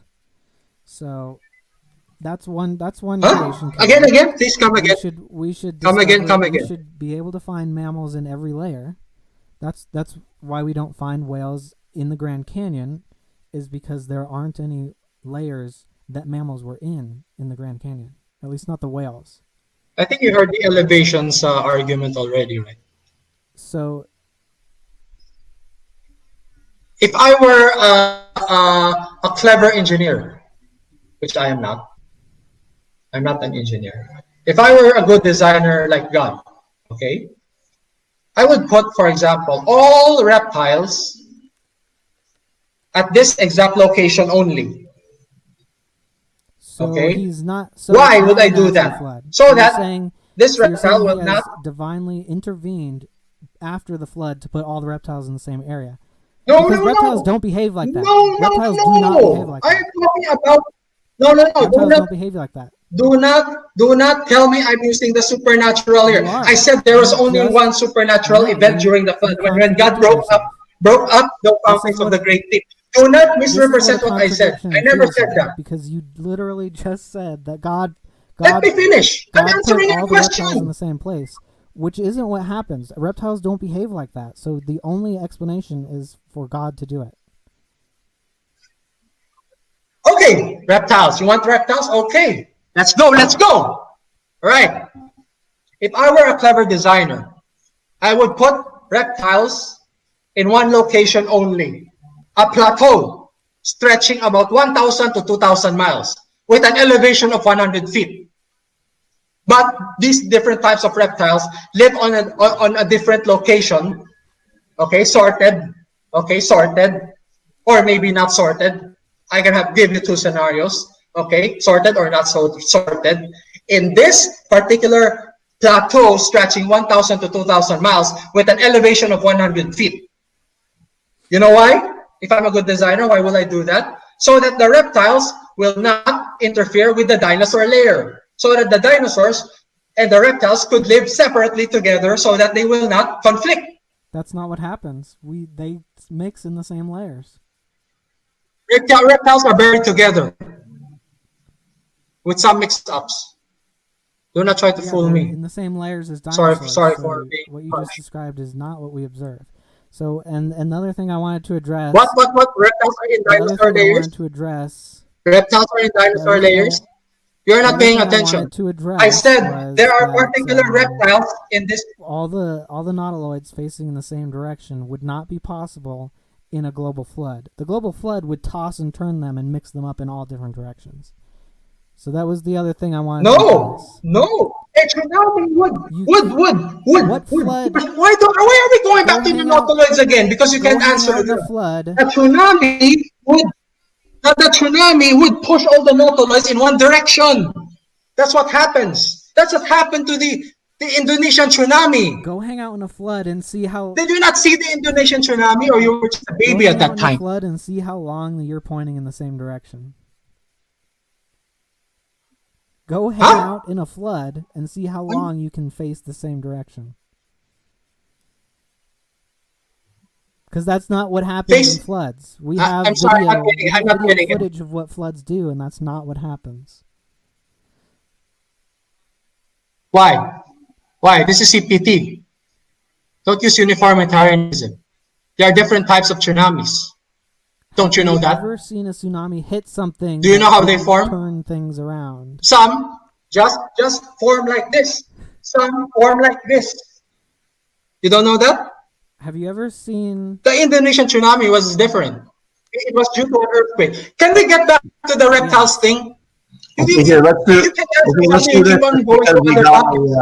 we got a couple comments from the chat, just so everybody listening and watching can understand what the two debaters are saying.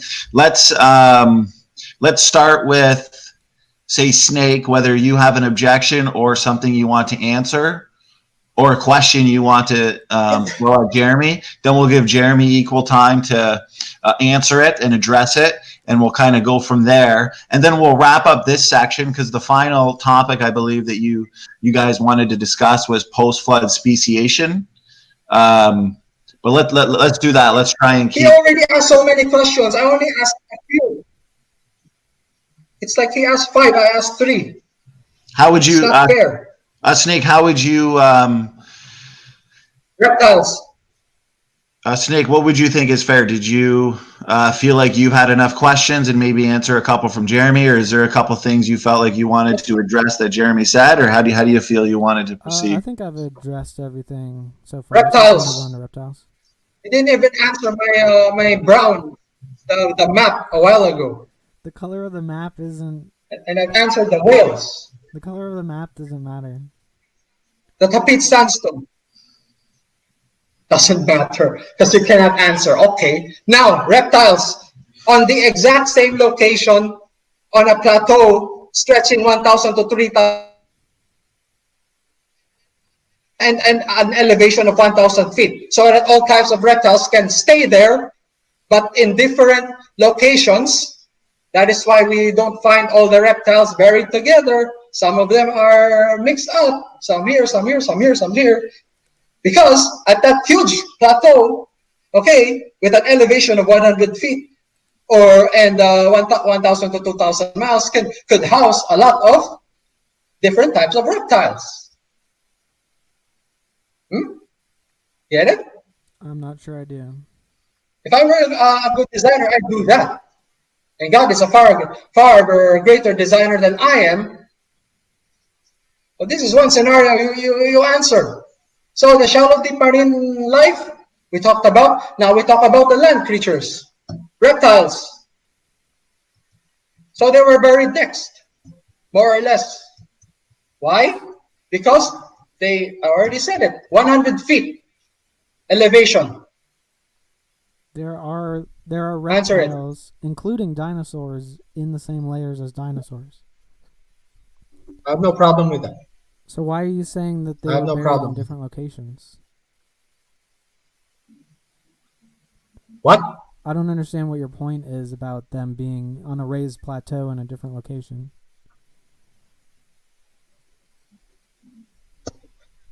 Do you want reptiles and dinosaurs to live together and fight? They did. But they shouldn't. Because it was pre-flood. I'm talking about pre-flood here. Okay. And I'm trying to explain the order of the fossils here. Why its elevation is 100 feet and it's 1,000 to 2,000 miles, Say and that? why there are different ecosystems within that What plateau. scientific evidence do you have to say that? I said this would. What scientific evidence? My scientific evidence is the geologic You column. can't predict with your methods. Only modern geologists can predict with their methods. Predict. Here we go again. Every time you Because cannot your model answer, you say doesn't predict. work. I'm not a geologist. It's a glaring hole. Of course, you can predict. Yeah, modern For geologists example, can. of course.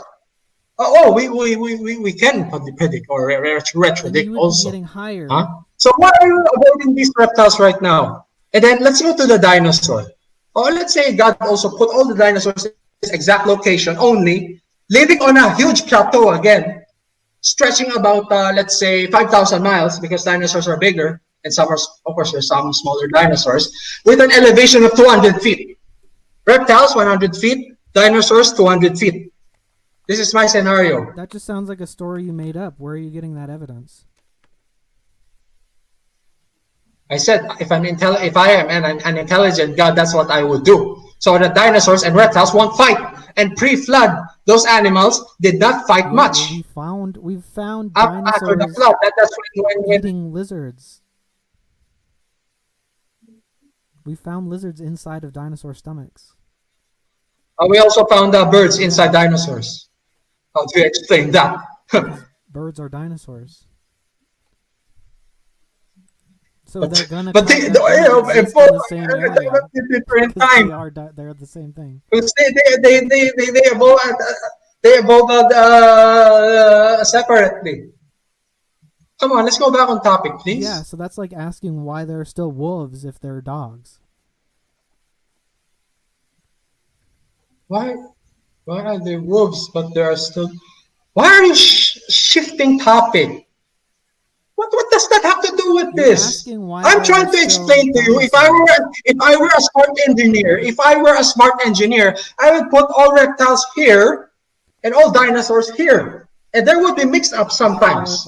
Because some reptiles might suddenly go to dinosaur territory, and some dinosaurs may sometimes go to reptile territory by accident or something. If I was a But more or less, all dinosaurs are here. More or less, reptiles are here. And within that plateau of the reptile, which is 100 feet and 1,000 to 2,000 miles, then there are some species of reptiles here, within the plateau, just like dinosaurs. Smaller dinosaurs live here. Bigger dinosaurs live here on the same plateau, stretching 5,000 miles with an elevation of 200 feet. That's why they were next to be buried. First one, 100 feet.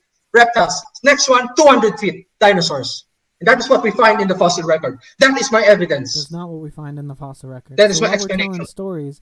If I was a smart engineer with the power of God, I wouldn't even bother killing all those innocent animals and children. I would just get rid of the people I didn't want. I heard this time second So time if I was before. a smart engineer, This argument, I wouldn't waste all that time and every life. time you get cornered, you say something If I was else. a smart engineer. Please do not do that.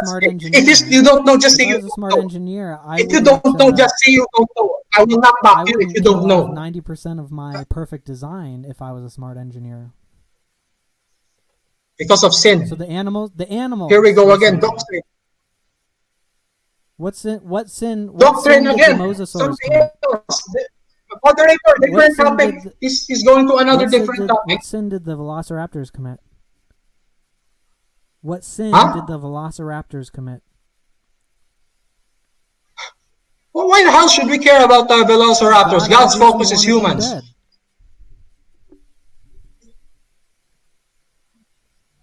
Obviously wanted them dead. Okay, here, gentlemen. What are we talking about here? Let's do this just because we did have a couple more topics we wanted to touch on. I think we've discussed this specific topic in great detail. The audience is really enjoying. Actually, everyone's having a lot of fun. There's a lot of people in the live chat, so I want to thank you guys for that. Why don't we can do one of two things. We can give both Snake and Jeremy Let's end this just a minute. I'm already pissed. What we can do is I'm already pissed. You said you were going to rapid speciation after the flood, right? Standing for truth. Can't believe this debate has become like this. Sorry, Snake. Well, I mean, it's just what happens when people disagree. It's all right. Yeah, sorry. I'm sorry. Forgive. Yeah. Forgive. Yeah. Do you wanna move on? So what do we do? to- Standing for truth. What do we do? Rapid speciation. Yeah, Or something. Or well, the debating methods. if you'd like, you could wrap up, and because I know it got a little bit passionate. There's good though. It was very good back and forth on these issues and topics. If you guys wanted to, you could sum up your thoughts on that portion for a minute, just to kind of wrap it up, and then we can jump into the rapid speciation to kind of conclude and wrap it up there, if you'd like. There's nothing more I can say about the order of the fossils, because Snake just failed a lot over there. So I'd rather we go to rapid speciation. He could not even address this reptile dinosaur thing. I thought I did address it because we don't actually see that. We don't. No, see you a didn't. I gave you separation. evidence. The geologic column is my evidence. We don't know what the pre-flood world looks like. Why? If you evolutionists assume this, assume that in your papers, we can also assume and guess what was during the pre-flood. That is how we explain the geologic column with the elevation and the miles, the sorting. That's how I do it. That's how engineers today do it. They sort things. They do not just jumble things up. And we don't see what you're describing. And there's a simple way that we can test whether your version of events is accurate or the scientific version of events is accurate. And we've been over that test several times. So yeah, we can test it. We already tested it in the Grand Canyon. That test. Now we did. Coconino sandstone, for example. Do you want me to elaborate on the Coconino sandstone?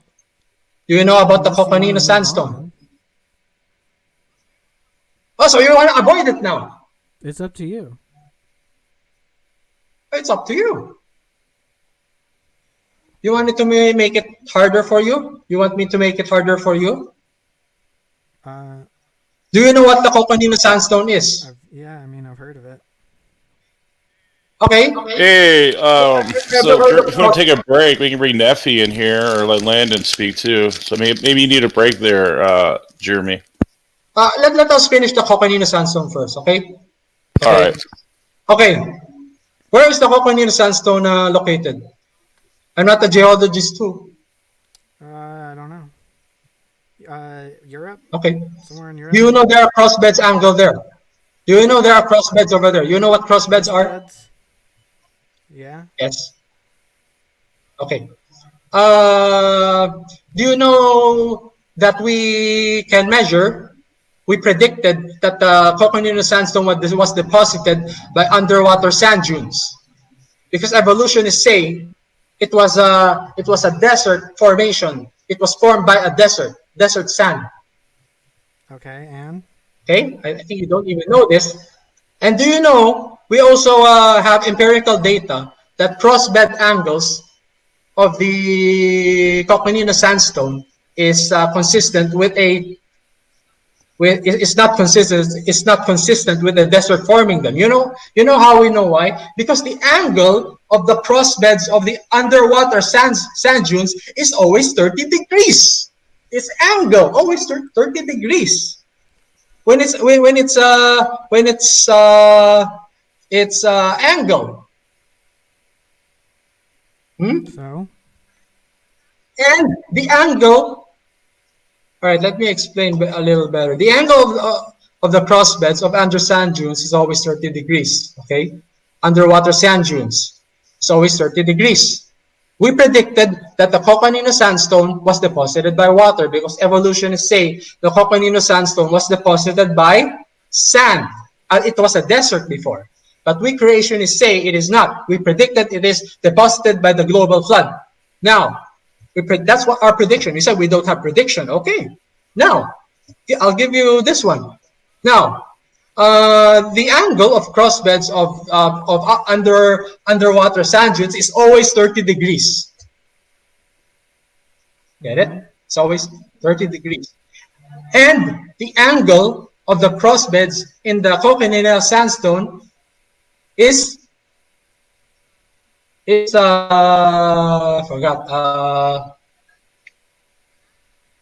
angle of the crossbeds of the underwater sand is always 30 degrees, and the angle of crossbeds in the Coconino is less than 30 degrees. So it was deposited by water, not desert wind.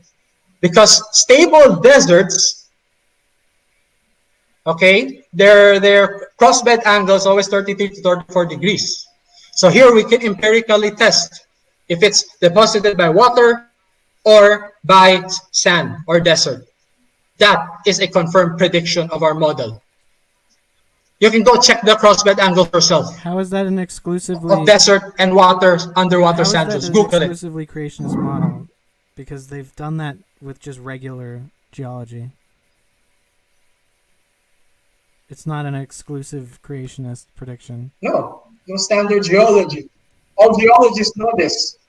So it's not a creationist all geologists prediction. know Okay. this. The angle of the So problem solved. It's not a creationist prediction. It's just a regular geology prediction. It is our prediction. We predict those layers were laid down by water. And underwater sand dunes, their angle is always less than 30 degrees. So it was deposited by water, not by desert wind or something. And so there's because if it was deposited by desert wind, the angle should be 33 to 34 degrees. So? You just described just regular geology. So for me, it's not a desert. Evolutionists say it was a desert. The Coconino sandstone was a desert. That's what they say. What we say is it's not a desert. It is formed by the flood. And we today are able to measure desert deposition. The crossbeds of the Grand Canyon is always less than 30 degrees. And we measure the desert wind in the stable desert, that they're always 33 to 34 degrees. That is 2 to 3 degrees difference. So it's a underwater deposition, the Coconino. And also, we have evidence that the desert of the Coconino or the deposition came from the Appalachian Mountains, because we know Appalachian Mountains has desert and the floods swept the Appalachian Mountains. There are features in the Appalachian Mountains which we see in the Coconino sandstone. Yeah, I'm looking at a geological survey of it. It's just regular geology. It's not creationist specific at all. Which one? Coconino. You're not answering my question. The angles. What about the angles? Sand dunes. Desert. You're just saying words. Sand dunes. 33 to 34 degrees. And and if it was deposited by water, those crossbeds should be 30 degrees or less. But we find it's 33 to 34, so it wasn't deposited by desert wind or desert wind. Yeah. Answer that. What are all the crossbeds? Less than 30 degrees in the Grand Canyon. If it was a desert deposited by wind. It probably wasn't, and they used geology to prove that. Just like they would use geology to You're find not answering minerals. the question. I just gave you a testable prediction that we made a long time ago, and then you, because you cannot answer, you are trying to bait and switch again. So you guessed that a certain place was made by ocean deposits. Then scientists... I didn't guess anything. So you're saying creationists guessed this, and then it was a prediction as a guess, and then so some scientists, some geologists came along and confirmed what also modern geologists are saying. So you just agree with modern geology on that site. Yeah. That's not a unique... And of course, they got their own explanation. Novel prediction. That is what we observe. They have their explanation, the rescuing device, because creation is predicted it. So They have to come up with something. What caused those crossbeds to be like that? Yeah, Oh my so goodness! it's cherry picking. So why isn't it 33 to so you 34 happen degrees? to agree. Because 33 to So you 34 happen to agree degrees with. is consistent with desert. You happen to agree with geologists one time, so you cherry pick that one time instead of look at the thousands of times that you can't actually find the minerals because your model doesn't actually work.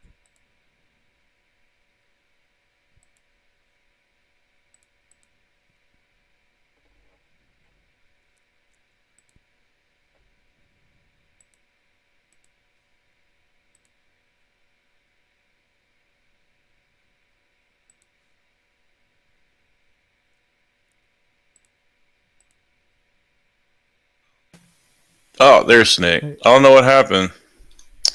I have no idea what happened there, Snake. Because he cannot answer my What was I questions. saying? So you cherry picked one instance where you agreed with mainstream geology, and then you ignore all the instances where mainstream geology is able to find things that creationist models can't. That's just cherry picking. Hey! The crustal mantle thing that we talked about, I said it was your model. Remember? Rewind this video and then we'll see. Standing for truth, rewind this video. Let's show Snake I'm right. I use evolutionary data over there. I know how, when, and how. I know when. No, we predicted it. And so did modern geologists. And you said I cherry picked. Yeah, what about all the times where you can't evolutionary data? What about all the times where you can't find the oil or the minerals? You said I cherry picked. They don't understand the rock layers. Oil and minerals again. My goodness. Yeah, it's Moderator. difficult The heck when is this? your model can't predict much. And the only thing You can predict of cherry picking and evolutionary data, but I also use an evolutionary data to debunk predicting the sun will come up. That mountain thing I was talking about, the crust more dense, that is your data. That is evolutionary data. I did not cherry pick. The nautiloid. It was evolutionists. You can go to the Grand Canyon and see those nautiloids. And evolutionists recognize that. So it's why obvious. Are you cherry picking that data and not accepting the rest of the data? He lost. I really don't want this to be a competition, but you still have to prove your point. I'm so sorry to say. So, moderator, cherry picking is a fallacy. So I'm still waiting for your point. I did not cherry pick. The Coconino is your data. Exactly my point. It's not your data. We measured it. So you're still left with no novel prediction. Oh, it's your data. It's your data. And the cross mantle thing was also your data. Do not lie. So I'm still. Was it your data? Those cross configuration that we talked about? And those red wall limestone with a nautiloid. Oh yeah, I now remember. Yes, it was red wall limestone. And miles. And geologists think it was deposited by calm sea. Geologists think it was a calm sea. Yeah, things. This is all evolutionary literature. I am using evolutionary literature. Still die in a calm sea. Those cases here. I am familiar with these subjects very well, so I do not need sometimes to create material. I can write something down and let somebody peer review it myself. Do not lie. Everything is recorded here. Don't worry. We'll see. If I'm not mistaken, you said it was. Now we're going to speciation. Geological data. Sure. I think Snake thinks speciation is very strong evidence. Or we're gonna stop this now because you already lost.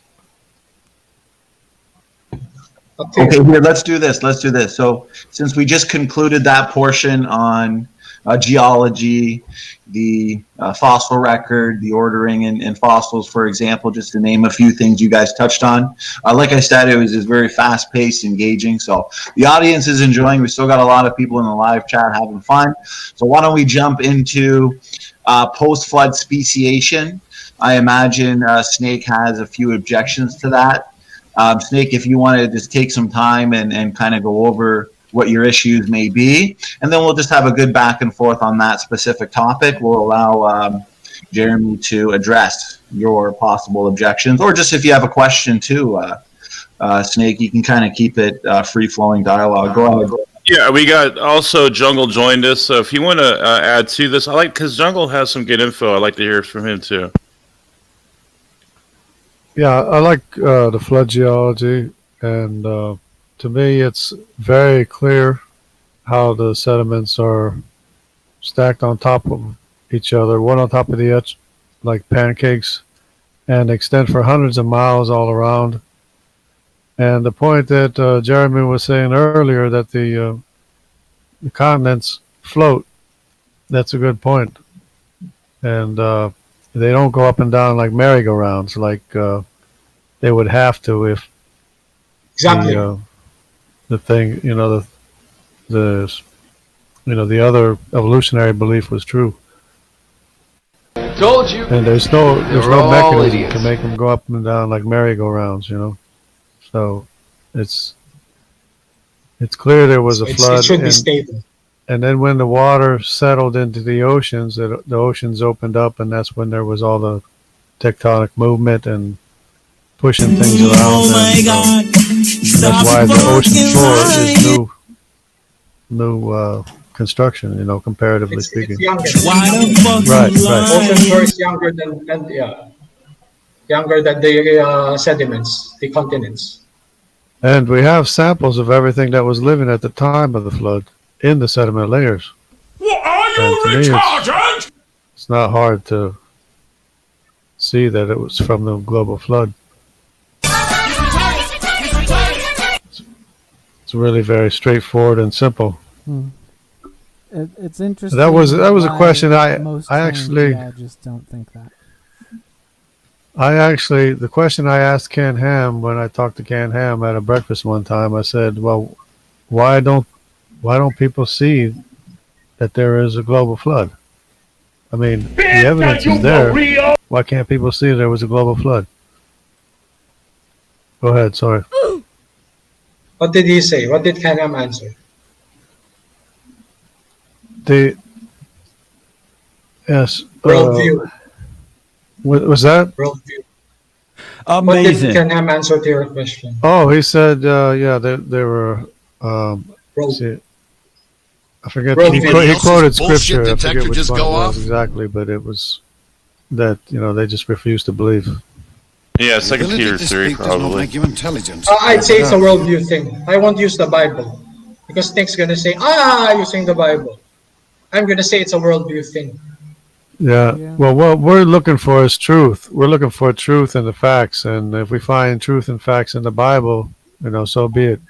And there's truth and facts in geology too, and biology and everything. I think I can smell shite. Yeah, there's a pretty simple way to test And it's- which models are right, though. Once again. It's not complicated. So Well, Do you know the continental? how come nobody hires creationist geologists to do their geology? Well, for one thing, there's not You too answered many. the question that was There's not too many creationist geologies in the field of looking for Because oil. it doesn't work. If it worked, No, you're making people things would up. be able You're to just make money making off things of up. it. But you can't. You're making things up. It has nothing to do with how the layers are from the result of the global flood. It has nothing to Yeah, do if with you that. understand if you understand just- how they were it's laid just down, you can figure out what's in there. It's an argument just to try to disprove Yes, I can creation, try to definitely disprove the smell flood, but shite. you can't disprove the flood because you don't even have an origin from where the flood came from, or where the sediments came from, because like he was saying, they're floating And how would you get all the sediments to I float left uphill? a storage crate outside, and it had a sediment layer within about a week. And it floated uphill and deposited on the continents. I mean, on So the where did higher the part. sediment layer come from that I observed? The sediment layers. The sediment layers are on the continents. They're not in the ocean. Yeah, They're I on live the in continents. Colorado, so there's no How ocean around how here. did So they how get- I get a sediment layer in how- 1 week? How did they get there on top of the continents? How did all the sediment layers? I mean, why do the continents even consist of Well, sediment I've layers? observed that a flood does not have to do it.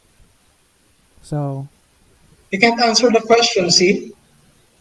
yeah, it's obviously being carried It's in the for air. one thing, you don't have a source for the sediments for one thing, and another Neither do thing, you. they're stacked on top of each No, you other. don't. Yes,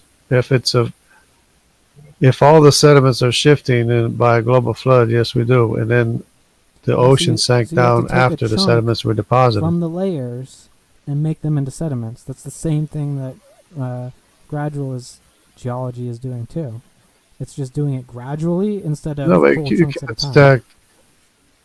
But gradualist geology is not going to stack consecutive sediment layers on one on top of the other over a mile, 2 miles deep. Well, the experts who can actually make money in predictions would I don't disagree care with about. you. I don't care about experts. know I you don't care about because experts. you're Address the wrong. issue.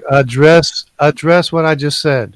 Expert appeal to authority I'm not means appealing to nothing. It's authority. worthless. I'm appealing to It's results. useless. It's your authority. It's your authority that's wrong.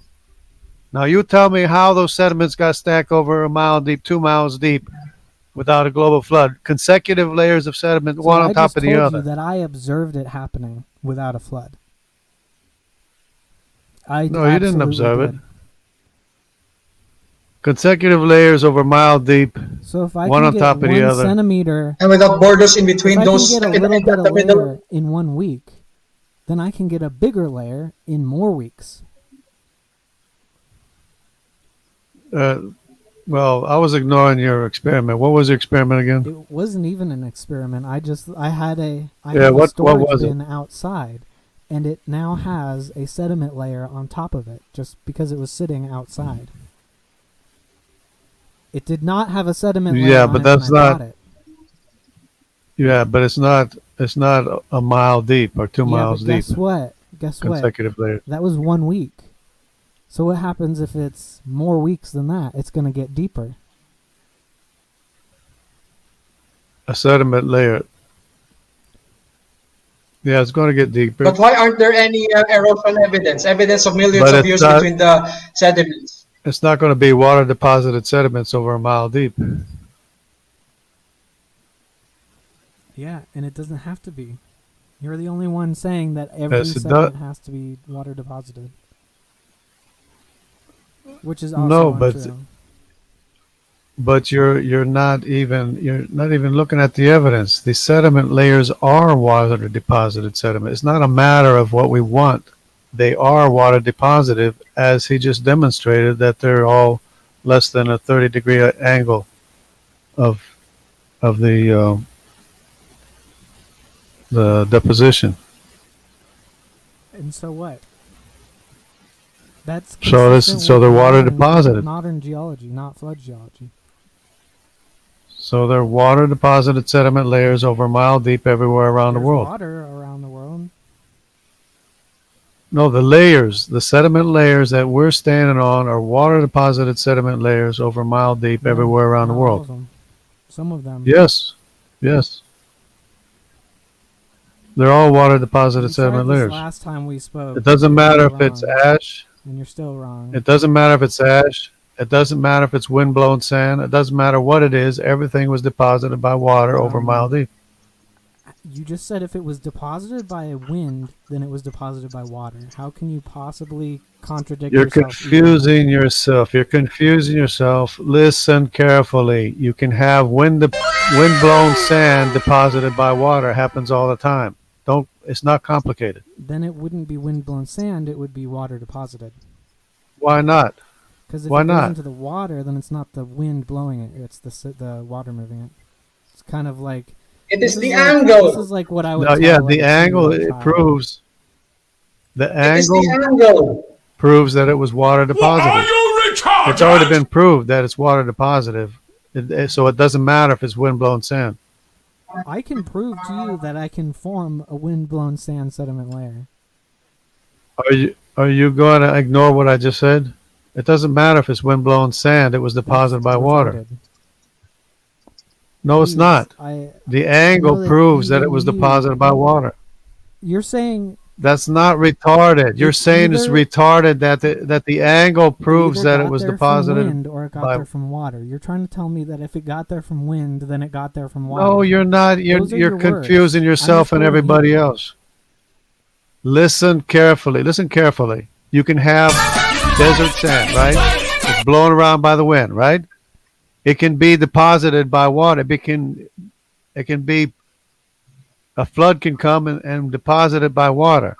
How is that so hard to If it gets understand? blown into the water, Why do I have to keep repeating the same thing over? If it gets blown into the water, then it's not wind deposited; it's water deposited. But it's wind blown. It's wind blown sand that's deposited by water. It's not complicated. It is the way that you're trying to phrase it. You said No, it's not. wind blown, but it's If I can water understand, deposited. it's easy to understand.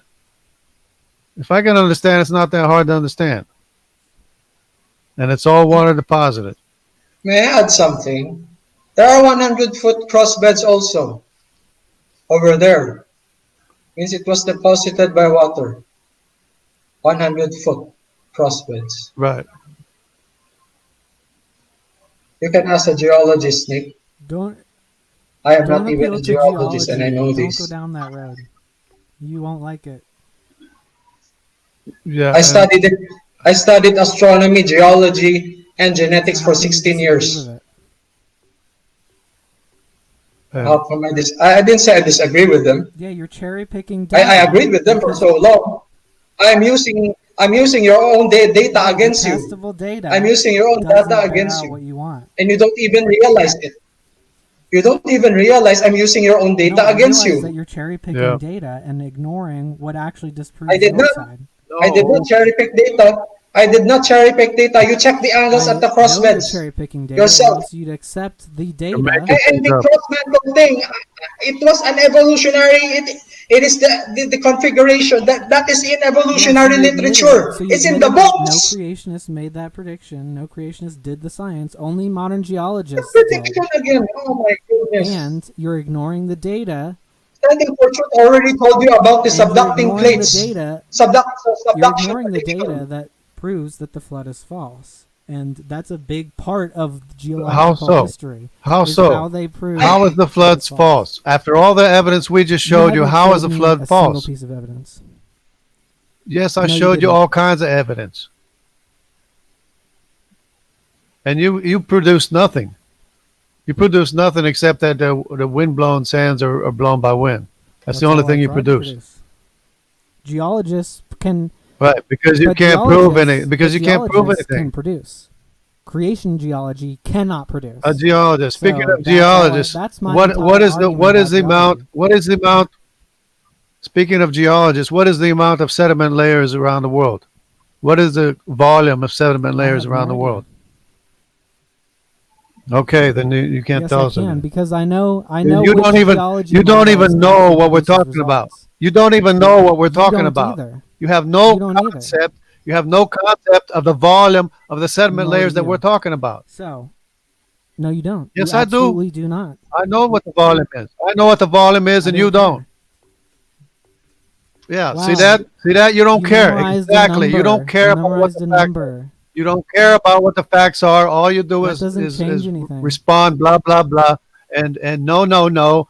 That's all you do. That doesn't change anything. And you can't produce anything of your own. You can't produce any substance of your own. All you can do is say so Creationism and so has not said. produced anything, which such is and why such. it was abandoned by geology. Because it cannot produce anything, but modern geology can, and It you can't get around produces- that. You can't it get around that. produces it produces corroboration of the historical history that we have as The humans, history historical on Earth. history. Okay.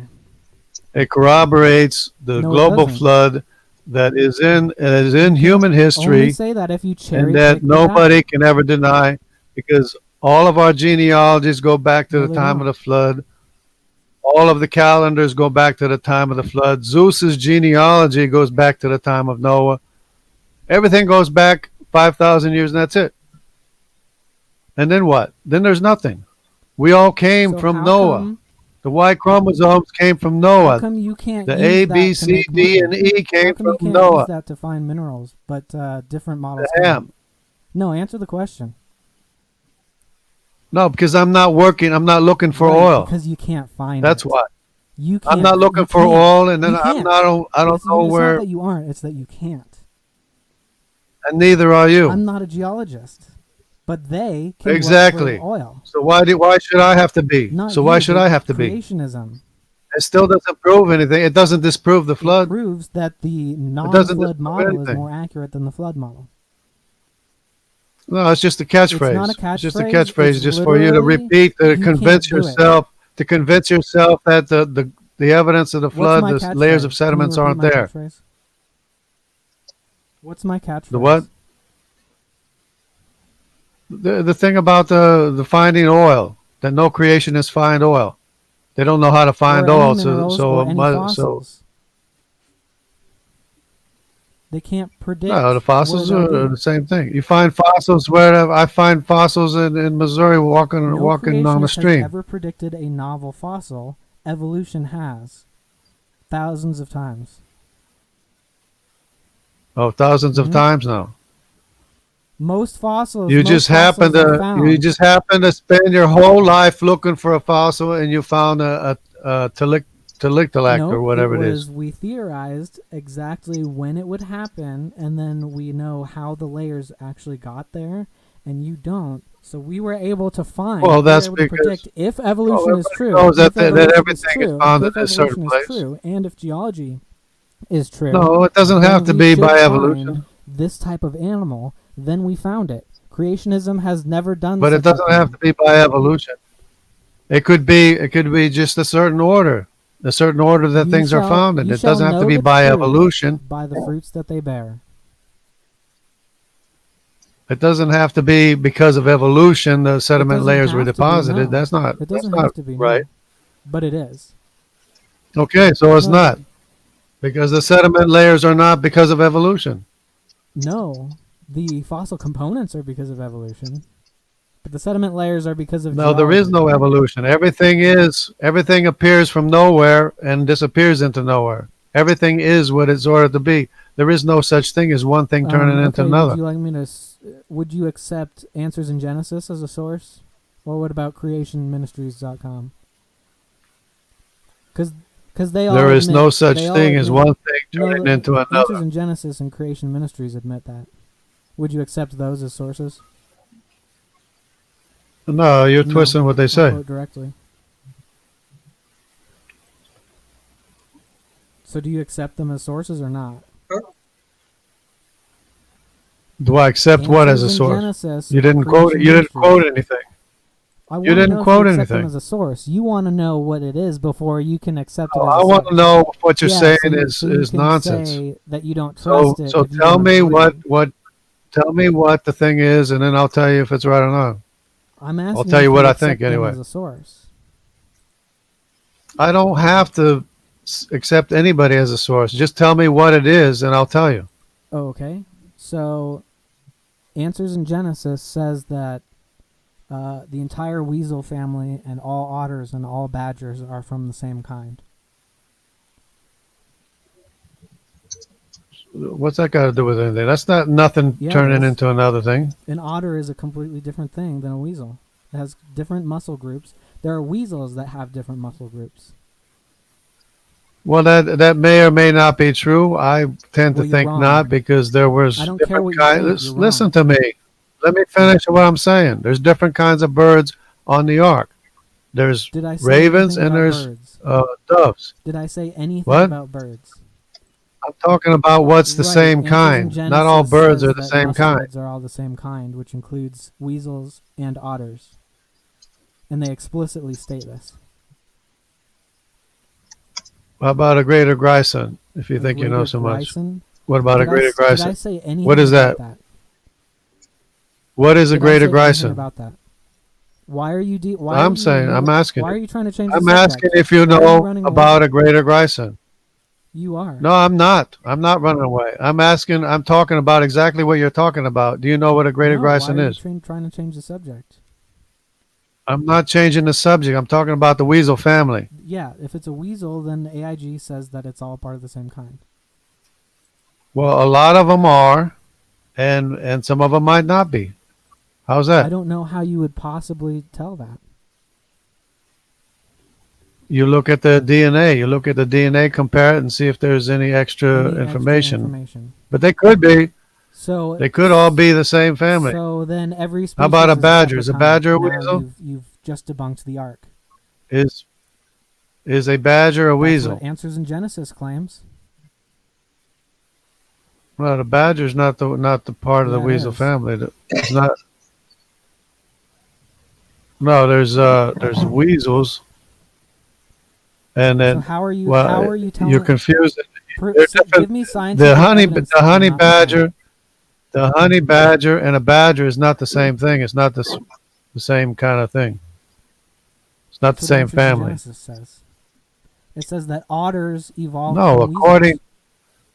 according to the classification, a honey badger is not the same thing as a badger. A honey badger is a weasel, Right, and so is a badger. and a greater Grayson is And a so weasel badger. too. And I know there's different variations of the greater Grayson and the honey badger and the weasel, even in South So America. There are weasels in South America, and one of them has a set of muscles that no other mammal has in the entire world. In South America. It's called the Lincodon, the Patagonian weasel. Has muscle groups, and there's a sister weasel that looks exactly the same, except it just doesn't have those muscle groups in its fingers. And no other weasel has this. So this had to have been an evolved adaptation. Well, it could be that certain parts of the genome were activated or deactivated. That's exactly how it works. So they already have. No, that's not new information. To make muscles, they have the information to make muscles in different locations. So that's all that changes. That's another muscle. That happens all the time. Location. But that happens all the time. So that's how otters evolved from weasels. But it's not new information. It's from existing information. Is new information. So there is no evolution. That's a straw man. Thank you. You're thanking me for proving that Thank you're you. a straw man? No new information, and that there's no evolution. No, you're twisting. Because you have to have information to make feathers. What did I? What you did have to I make actually say? feathers. Feathers are not the same thing as scales. You have to have information for feathers. You have to have information for all different kinds of things. For all the organs that mammals have. Transform into feathers, just by putting a certain type of acid in them. It's the same material, and we can convert them directly into feathers. Well, if you have the instruction to make feathers, you can make feathers. So what did I? Because they're not haphazardly made. Feathers are not a haphazard thing. Doesn't just pop new information out of nowhere. That's not how it works. Thank you. So there's no evolution. So there's no evolution because you need every different organism has a different set of instructions. Putting my thumb in a different location is not new information. Yes, chimps. It's just the same thumb in a different location. Chimps have information that we don't have, and we have information that chimps don't have. So there's no evolution. They're one family, we're another. Proteins being formed. Why interrupt me? Why interrupt me? Because that's been observed. It's been observed that chimps have information that we don't have, and we have information that chimps don't have. So we're not from the same. We can't possibly be copied from the same ancestor. That's not true because dogs have information that wolves don't have, and wolves have information that dogs don't have. Yes. No. It's vast amount. It's a lot of information that horses don't have, and horses have information that zebras don't have. It's a lot of information. It's not just deletions. I'm not talking about deletions. or activations or we've deactivations. actually It's observed information. that kind of new gene sequences evolving in real time. So what you're saying is impossible has been observed in real time. So you're just wrong. A gene Yes. sequence. Gene sequences can Yeah, change, but it and that doesn't. causes new proteins. It causes a Yeah. new protein. Okay, so you have a new protein, and then what? Then it either works or it doesn't. Oh, you either know what to No, do no with it one or you knows don't. anything. These animals don't know what their biochemistry is doing. Well, the genome has to do things that work, Mhm. and if it doesn't And it work, dies. It just disappears. it's So only the ones yeah. that work But stick around. right, but different information in different living organisms that But are we've not proven same. that In that other can words, evolve.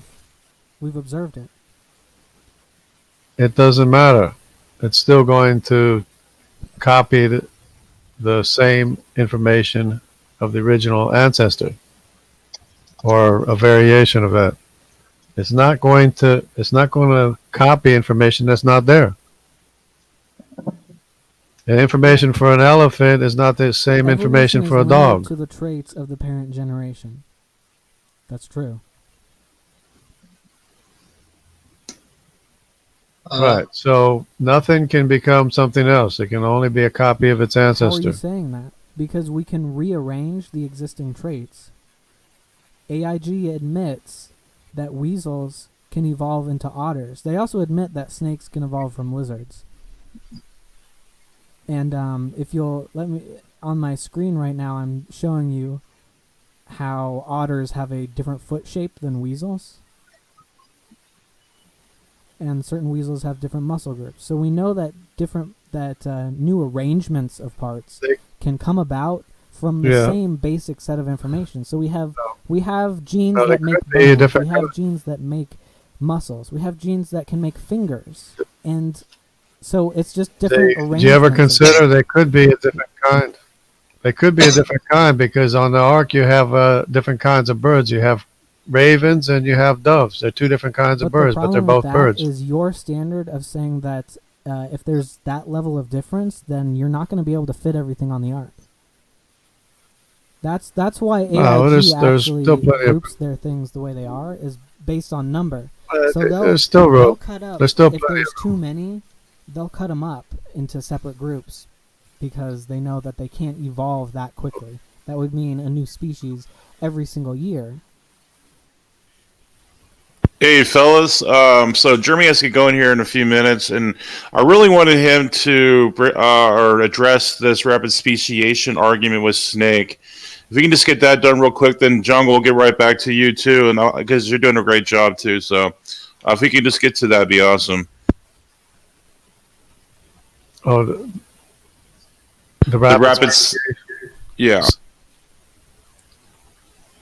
I don't believe in real rapid speciation. I think there were more kinds on the ark than what we were first thought. Yeah, Jeremy. I was saying Jeremy. I think he had a rapid speciation argument. I think for Snake, and I just wanted to make sure he got that out there.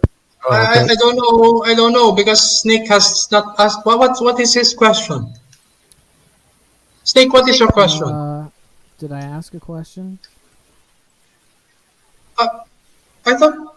Sorry, sorry. So I thought you were gonna ask a question about rapid speciation. I do have a couple problems. How I did guess I can phrase them as questions. millions of species form? So How did millions of species form? In just 6,000 years? Is that it? Because that is the common objection. I told you I'm reading evolutionary literature every day. it's just that when you accept rapid speciation, then you're basically getting rid of this idea that species are in stasis.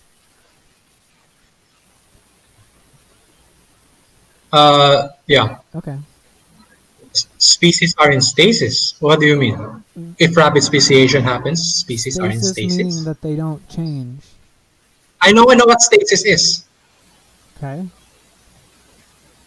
but I don't know what So your if question you can is. rapidly speciate within just a couple of Uh-huh. thousand years, that means that Uh-huh. there's no stasis.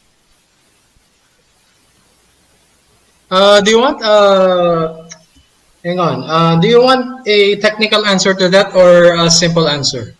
Because I have to go to the hospital. I have to. There's something I have to do. What answer do you want me to give? Technical or If simple? you've got somewhere to be, I guess the simple one. So what is your question again? How could millions of species? Is that it? My question would be, how are you determining that they're not related or not? So this is not rapid speciation anymore. This is identifying the kinds. But that would be implicate. I thought we're that would gonna be talk how you about. find out which ones are rapidly speciating. Because, for example, the creationists have 6 blind snake kinds, not including all the other snake kinds. They didn't just have one type of blind snake. They have 6 snake kinds ranging from 2 species to 391 species for each of them. So they couldn't Okay. have said there's one blind snake kind. Otherwise, there would be a new species at least every 10 years. Okay, let me answer that. Have you ever heard of sympatric speciation? Yeah. What does it mean? Sympatric Don't guess. I know the answer. speciation? Don't Google it. Answer now. I'm trying to see if that's what I heard. Yeah, because you're Googling it. So it's sympatric speciation. What does it It's mean? when the species that you evolved from continues on while the new one evolves, like wolves and dogs. Wrong. Wrong. Wrong. Wrong. Sympatric speciation means, this is the answer to your question a while ago. Sympatric, this is just one example. I have more than 8 evidence against what you just said. But go ahead. You are already wrong in your explanation. Your explanation is already wrong. Your first 2 sentences are already wrong. Alright, sige, continue. Go, sorry. In the same location, so it's the original population and a new species. Both continue in the same geographic region. So let me summarize that. Let me make it simple. Let me tell you how it helps. Okay? There are a lot of samples I can give you how rapid speciation happened. Okay? But sympatric speciation, just one. I don't want to overwhelm you with my 8 data here. The 8 data in my mind here. Okay. Some parts of your answer, more or less, are correct. But your first answer was wrong. Your second part of the answer is correct. Sympatric speciation, meaning small population of creatures can split into different species, even if they don't live on the same area, even if they are without physical barrier. Okay, so they're living together, then speciate so quickly with ease. That's one scenario which happened in the past many times, because we do observe sympatric speciation today everywhere. And there are still 20 million species we haven't discovered, as they are predicting that. Okay? So for example, let's say, there are many examples. There are hundreds of examples, actually. And all of them are from the evolutionary literature. So thank you, evolutionists, for giving me your own evidence to debunk you. An example I recall are insects. Whatever insect, I forgot which. Maybe all of them. I think most of them. Let's say they eat a particular food. Fruits, for example. An insect eating fruits, which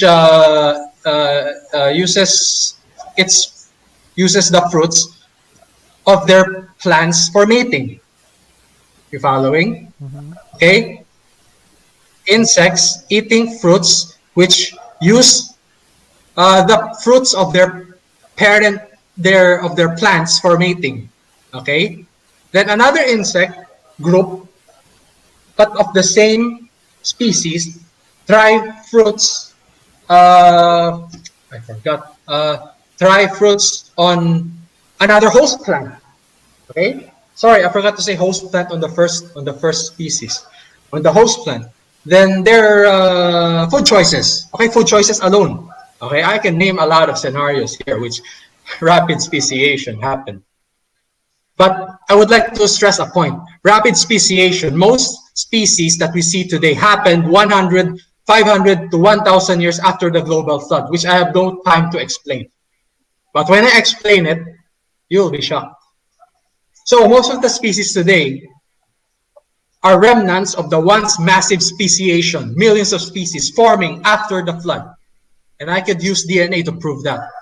How All are right. the majority of the species after the flood if the majority are buried in what's apparently what you're calling the flood? Why are you changing topic again? Yourself. Where? You just said. I mean the insect thing. Species speciated after the flood, and yet most of them are buried by what you're claiming is the flood. The insects weren't on the ark. They didn't have to be on the ark. He's talking about insects. That is why we find many extinct animals today. Yeah, so were they killed by the flood or were they killed after the flood? Yeah, they were killed by the flood. Most fossils killed after the flood or during the flood? Sorry. Killed after the flood or during the flood? No, what we were talking about the animals that came out of the ark, those pairs of animals, right? Do we agree with that, Snake? I'm sorry for my tone, really. Forgive me for tonight. I'm just sick. That's why I'm acting this way. Sorry, forgive me. Well, here I'm just going to clarify real quick. So Snake is asking, based on your position, that the species we see today are the remnants of the species in the past, but Snake is pointing to the fossil record, which we see a lot of death and extinction. So they were not carried into the ark. Because he's asserting well, just one sec. Am I explaining that correctly, Snake? He just said something about how most of the species died after the flood. No species,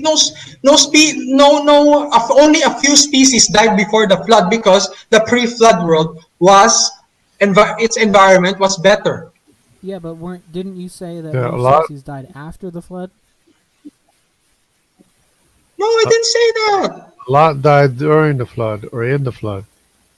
I didn't say that, Snake. Sorry. I thought you said that. I didn't say that. I was trying to clarify. No, I didn't. I'm sorry if maybe it's an English stammering. It's a language barrier. Sorry. No, that's forgive me. That's why I ask questions, just so we can stay on the same page. So what is your question? So I think what he's trying to say. I think what Snake is trying to say that if there was so much speciation after the flood, then why not believe in evolution? Okay. Is that it, Snake? Okay. I would say that. Okay. I already gave one scenario, St. Patrick's speciation, but I'll just put it in a nutshell of what comes to mind because I never prepare for debates. I never take notes. Never. All right. During the pre-flood world, the Bible said, Snake, please do not, I know if I say the Bible, you might jump or something. People live hundreds upon hundreds of years, meaning the pre-flood world's condition of the environment was far better than post-flood. That is why speciation before the flood is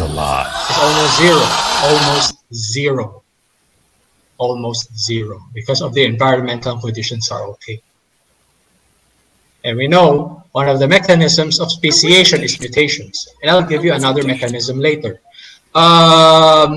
The pre-flood world even had, oh crap, I'm using Hovind's argument here. I do not use his argument usually because I'd rather not say why. The pre-flood You world hypocrite. even had much larger creatures than today in the fossil record. We found today like sharks that are so big and large animal fossils today, proving the environment was far better pre-flood, right? Right? Yeah, Right. it's like a worldwide hyperbaric chamber which Michael Jackson used, if the theory is true. It's like a worldwide hyperbaric chamber. Yeah, it's because the world was still fresh, almost fresh, and almost newly created. Okay, so there was almost no speciation before the flood, and you already know from your other debates that God put heterozygosity and homozygosity sites, hetero and homozygosity sites on animals and us humans, okay, in order for them to speciate and adapt. Okay, you already know that because you've been debating us for so long already. All right? Oh, man, I'm really tired. So, if But almost no speciation happened before the flood, wouldn't that mean that most of the fossils evolved post-flood? I call that microevolution after the flood. Yes. And there is no sign of any fossils at the Precambrian layer.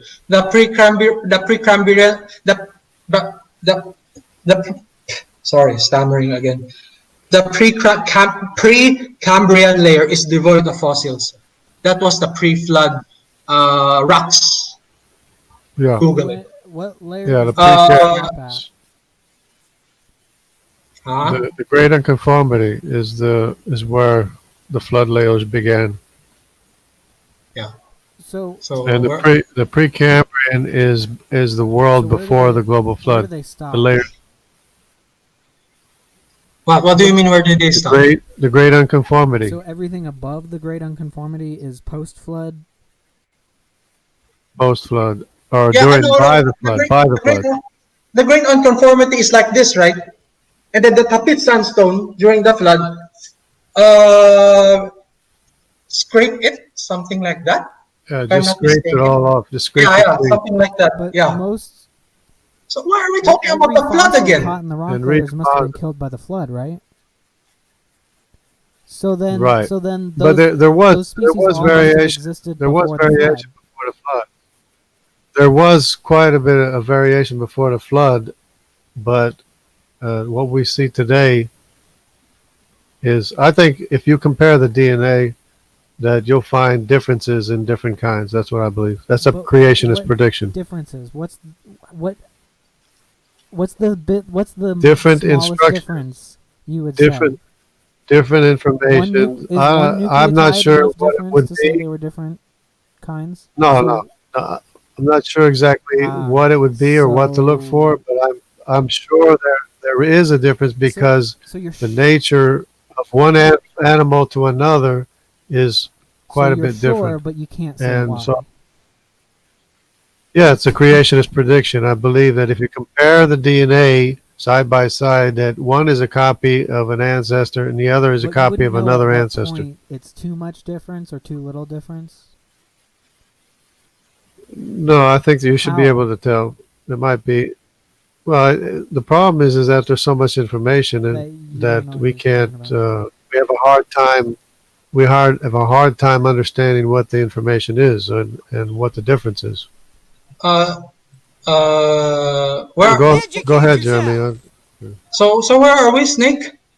The pre-flood world was far different environmentally, like a hyperbaric chamber, as I recall. Did I say that? Michael Jackson may have used that.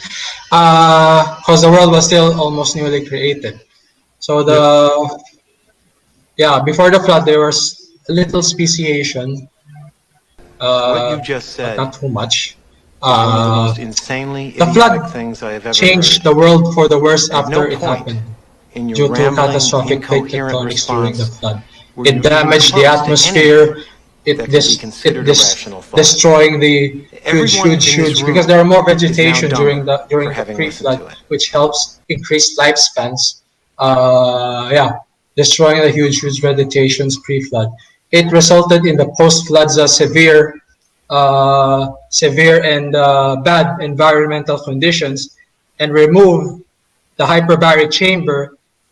When I say hyperbaric chamber, it's kind of like a symbol. It's not really a chamber that shields the earth. It's not like Michael Jackson's, But it was very different. The world was very different in the creation, after the creation. Yeah, the oxygen level was much better. Yeah, and the flood changed that. The hyperbaric chamber that covered the world was also removed, destroyed. And through that, after the flood, the mutation levels started to increase. Okay, and the mutation rates are much. Sorry, I lost. The post-flood environmental destruction. Just go off? It started the high levels of mutation rates. I'm really tired. Everything that guy just says bullshit. It resulted, and it started the high levels of mutation rates of the animal kinds, which resulted in super speciation and unlocking of God's created heterozygosity implanted on animals. And when you combine the heterozygosity and homozygosity, which is a very technical thing, I cannot explain everything right now. The word heterozygosity in our model also means, other than mutations causing rapid speciation, much rapid during post-flood because of the conditions. Okay, the word heterozygous. Sorry, the word heterozygosity in our model can also mean adaptability potential God could put into animals to survive. Why do I say adaptive potential? Because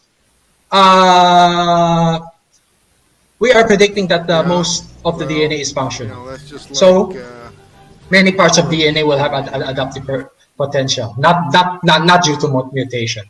But right now I'm using both scenarios: mutation rate and adaptability. Okay, and it was unlocked. Okay, when the animal during the post-flood world in the DNA of the animals. So this adaptive potential also, like I said, I'm repeating myself, contributed a lot to the super rapid speciation after the flood. So this process happened in 100, 500 to 1,000 years until the earth stabilized from catastrophic plate tectonics. Remember, in the Bible, it said those people were isolated in the Middle East only, so they're safe from the worldwide remnants of catastrophic plate tectonics. Okay? Even now, we can still see the remnants of catastrophic plate tectonics and even make predictions. Okay?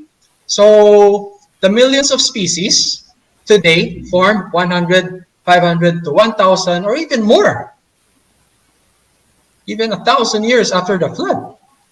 Then, speciation slows down due to entropy. Why the fuck you lying? Over time, slow and gradual, like your evolutionists love to say.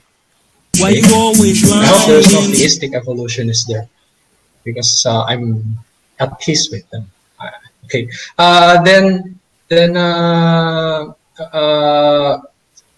And we even do observe some rapid speciation going on today, and that's predicted by creationists again. It's simple. Dr. Henry Morris or Dr. Dwayne Gish a long time ago predicted it, because they already recognized the problem even before. They recognized the problem that how can millions of species today and probably 20 more million species discovered came out from just two couples of some insects like that. Okay? Quiet. That. And this data, I'm going to use the Bible if you allow me. This data is also supported by the downing of the lifespan of biblical figures from living hundreds of years, hundreds upon hundreds of years, down to just 120 years and below due to poor environmental conditions and the removal of the hyperbaric chamber before the flood. So that is the nutshell of it. Most species formed, millions of them, post-flood, 100, 500, 1,000 years after the flood. And sympatric speciation I already explained, but I didn't explain completely, so maybe next time. And lastly, I really have to go, but lastly, if you guys were paying attention, in the descendants of these animals, this is now genetics. As I recall, you can correct me if I'm wrong, Snake, but I really have to go. It's amazing. The shifts from heterozygosity to homozygosity. Okay, you know the difference between the two, right? Shifting from heterozygosity to homozygosity would have been easy. What is homozygosity again? I forgot. Homozygosity is when the same kind of allele to form some kind of a variation. The homologous pair. Sorry. I really am weak at English. We speak Chinese here. Homologous pairs of chromosomes consist of either never mind the meaning of homologous. Sorry. Okay. Okay. Again, going back, shifts from heterozygosity to homozygosity would have been easy. What is a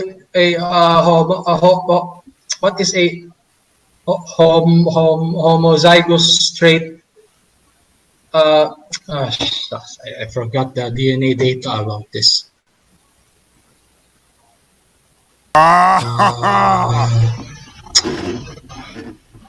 That's hot. Okay, let's just make a shortcut here. I forgot the other data. Forgive me for spending time. The heterozygosity of the animals that came out of the ark would have been minimally affected. Okay, for sexually reproduce, a male and female could have produced a combined, let's say, 4 copies of nuclear DNA. These copies could have been very different, preserving a massive amount of speciation potential. So after the flood, I can smell shite. the destruction of the world, Earth, animal migrations could begin again. All right, but humans are only in the Middle East, but animals went around the world. Okay. And this is actually related to sympatric speciation, which we went away from that issue. Okay, the animal migrations could begin again after the flood. So due to the small sizes and breeding, inbreeding,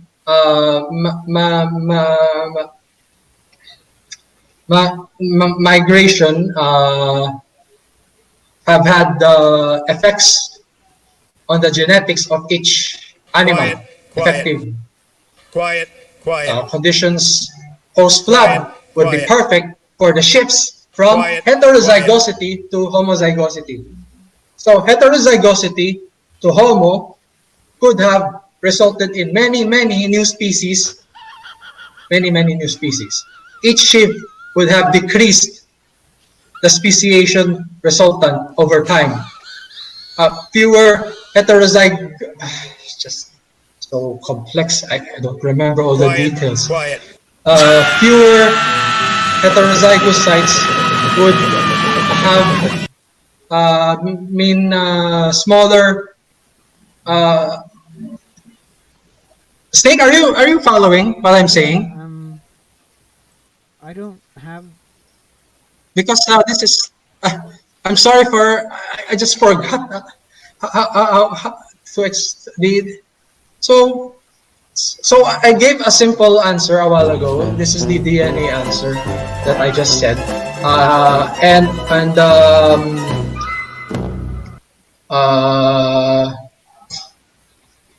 so like I said, the heterozygosity to homozygosity shift could have resulted in many new species. With each shift would have decreased or reduced the speciation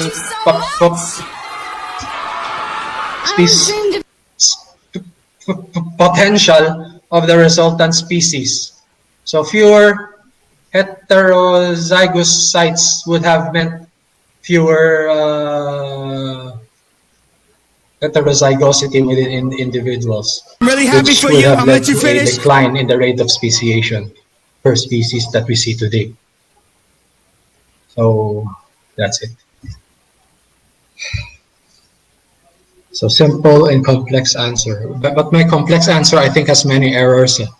I'm forgetting a lot of things. Forgive me. Well, my real problem with the post-flood speciation is, one, how did any freshwater species survive, and Sorry. There's a lot of problems with the animals that didn't get on the ark. So like my main question with that would be like, how do freshwater species survive? And then I have certain problems with how many kinds are actually on the ark. Why are we going back to the flood? Fish surviving in salt water? Fish can't survive in salt water. Not most of them. Yeah, with time, they could adapt with time, though. 1 year is enough for them to evolve. What are you talking about? The salt water? Why are we going back to the flood? Millions of years, but it can happen in 1 year. You're assuming that the saltwater content was the same as what it is today. Either the saltwater and I can even use the saltwater argument today against you. In saltwater fish, either the saltwater was watered down, and the saltwater animals wouldn't be able to survive in it, or the freshwater was salted up, and the freshwater animals wouldn't survive. Yeah, how about all the animals that survived are living today, or that's another they didn't problem. die Why since did then? God decide to kill His perfect creations? That's beside the point. You first have to understand that there is a God. You first have to understand that there is a God before you can judge His morality. Before you can judge His morality, you have to understand there is a God, a Creator. No. Yes. I'll have a whole discussion with you on morality if you would like. But that makes no sense. Yes. I mean, you can't judge it. You can't judge His morality if you don't know He exists. How are you going to do that? Unless you can judge His morality. You don't have to judge His morality. You can see that He exists. You first have to see that He exists and acknowledge. Well, then you're not looking at the evidence. If God existed or not, because I would still have the question of whether He's a good or an evil God. But first you have to accept that there is a God, a Maker. I mean, I don't know how this is on top. Because that's reality. Would you it's reality. All of reality is a morality discussion so we can get back on the topic? Yeah, we can schedule a morality discussion if you want, but you have to. If you don't understand that you have a Maker, you're not going to understand anything. Except science works no matter what religion you adopt. So I don't see how that follows. Yeah, science is what you can know. Science is what you can know. Science is what the facts are. Religion created science. Science is a method of getting to facts. Religion was created determining what the facts are. Yeah. Science created religion created science as snake. 17th, 18th century. Go look into it. Yeah. Besides the fact that we gave you science in the first place. Yes, we gave you science. Because science is knowing and knowing And the then truth. you hijack science. It's knowing the truth. That's what science is, and you guys perverted science No, and turned it science is into not a a mess. Christian thing. Do you know Turn it into paganism. You turn it into idolatry and paganism. That's what you turn it into. There's no pagan. There's no gods in science. Absolutely. There's gods everywhere. What do you mean there's no gods? Everything is a power. Everything is a power. Everything is what powers? Everything is based on the powers. On all kinds of power. Everything is determined by powers. So, would you? No, it's absolute truth. Get back to the it's topic, absolute truth. It's absolute truth. Oh, I don't think so. Yeah, well, yeah, we could talk about this. Let's talk about the speciation. Truth too. It's not special. Yeah, there's absolute truth. Only your maker can remake you. That's absolute truth. Prove it. Okay, let's talk about genetics.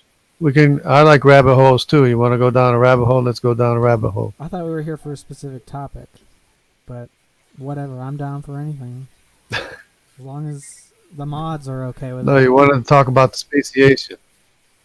You want to talk about the speciation, right? I've got another question. Well, there's. Oh, you want to talk about something else now? Speciation. Oh, well, I just wanted to say the way I see the speciation is that there are probably more kinds on the ark than one cat and maybe one dog. There might have been different kinds of cats and different kinds of dogs, and the same thing with it. And the same thing with the weasels. There might have been different kinds of weasels too, which I believe is entirely possible because there are different kinds of weasels. Point, if your criteria is too loose, then you will get too overcrowded. Well, it doesn't really matter anyway because what was on the ark was on the ark anyway, so it doesn't matter anyway. Stick to science. Regardless of whether or not we understand it, it's still but we need to understand that there were different kinds of birds on the ark, so there could have been different kinds of cats too. Don't tell me what happened. No, we can still say there was a flood. We do understand there was a flood. Don't. Absolutely, there was a flood. You're the one questioning about the speciation. We don't question the speciation. What I'm questioning about speciation, okay, for example, is, well, I give you the example with the blind snake kinds, but Answers in Genesis says that there are 41 separate snake kinds. Now, I don't know why God loves snakes so much that he decided to create all these separate kinds, and these are only the ones that survived on the ark, because there are hundreds more snake species that would have died in the flood. So I don't know why God did decide those snakes, the snakes with legs, which represent transitional forms, all had to die. I'm not sure why all the transitional forms are the ones that died, fitting the evolutionary pattern exclusively. I can say I don't know why there's 41 snake kinds and only one canid kind, one elephant kind, one horse kind, one. I've personally seen a snake with legs that it didn't use. No, you didn't. I personally have seen a snake with legs that it did not use. Not alive. Yes, I have.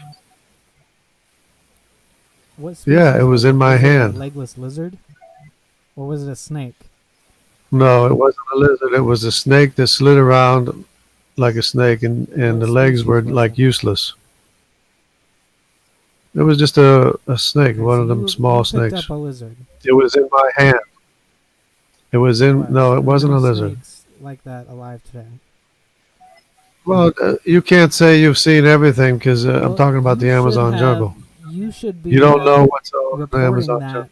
As a new species, then, if that's true. I'm screaming and yelling at the top of my lungs that I discovered a badger. I don't know why type you're of animal. Not publishing this information. Weasel. Why are you interrupting me? I don't know why you're not interrupting me? Information then. That seems like pretty important information. I'm screaming at the top of my lungs trying to get somebody's attention. Then I got video of a badger with that's got a different uh, fur pattern, a different color pattern. Well, you're gonna have to talk to someone else about. It's on that, my 'cause video. I got a video of it. I got a video of it. Well, it's like who cares?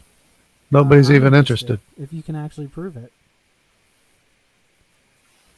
It's a video. It's on my channel. But It used to be the first the video badger, that you would why come didn't across. you It's probably document the still snake. because we didn't have phones. We didn't have smartphones at the time, and I didn't even have a camera at Did you the know time. Do you know how to tell And the difference between one of those legless lizards and a snake? I know there's a legless That have lizard. reduced limbs that just hang there. No, this had full limbs. It was full limbs that it didn't use, and it was There are plenty sliding of around in lizards my like hand. They look like snakes. Guys, I have to go. I have to But go. it was a snake, though. All right, see you. I have to go, guys. All right, Sorry, Snake, for but everything. I'll double check on that. All right, Jeremy, it's nice talking to you. But I'll double check on that. I'll look at the legless lizards and see if it was the same.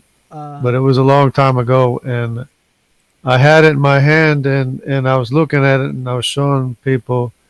And this one guy said, "Hey, let me see that." He grabbed it and put it in his pocket. I never saw it Do again. you know how to tell the difference? Because like I have slides of these lizards versus snakes. If you want to take a look at them. Yeah, that's what I'm saying. I'm going to look at them, but what I saw was definitely a snake with legs. So like that what it I've didn't got use. on my screen share right now is a lizard. I can't see it yet. Wait a minute. Let me look at the other one. Whoever's I don't see anything yet. controlling the flow. Oh wait, maybe I have to share my screen. That would definitely help.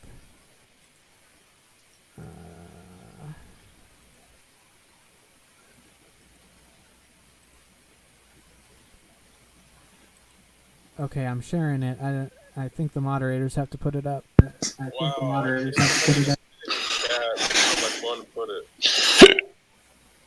You guys want to call it night? It's like 1 in the morning. Yeah, whatever you guys need to do. We're I'm not we're gonna deep hold in you a to that discussion point. here. All right, I'm just gonna put this up there. So maybe another 20 minutes or something. Maybe, yeah. But I don't blame you guys because I work at night, so I have different kind of schedule. Yeah, so There you go, this is Snake. actually a lizard. I don't see it yet. Somehow this thing's. Do I have to refresh this thing?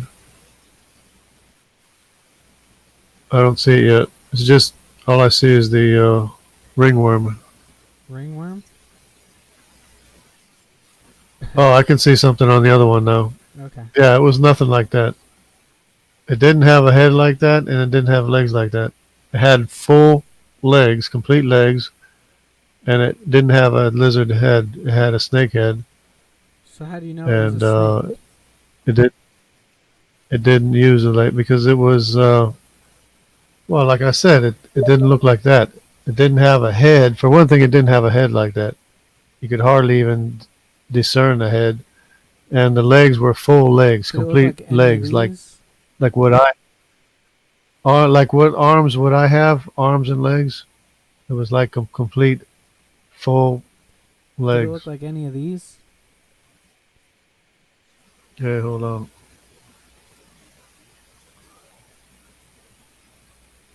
No, not at all. No, because it was full. There were full legs, complete legs. Some of these have complete legs though. And there was no nose like that. It didn't have it didn't have a lizard nose. No, it didn't have. It was complete complete legs. It wasn't stubby legs. So, something more like this?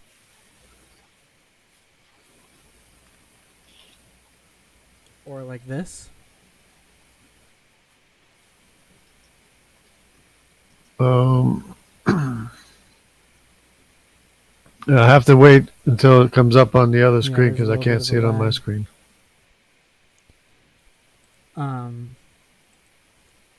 I mean, I'm just actually personally very interested in these. And not just because of my channel name. I just like snakes and lizards and stuff.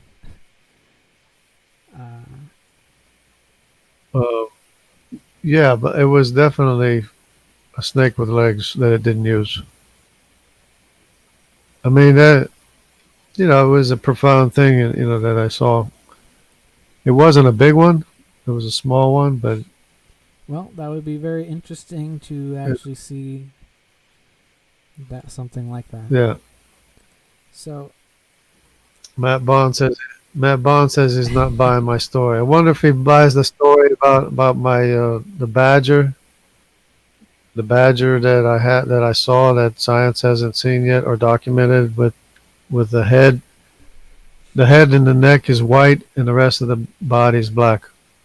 it's not that I don't believe you, but I just can't make anything of it until I got see video of it. So, I got video of it on my channel.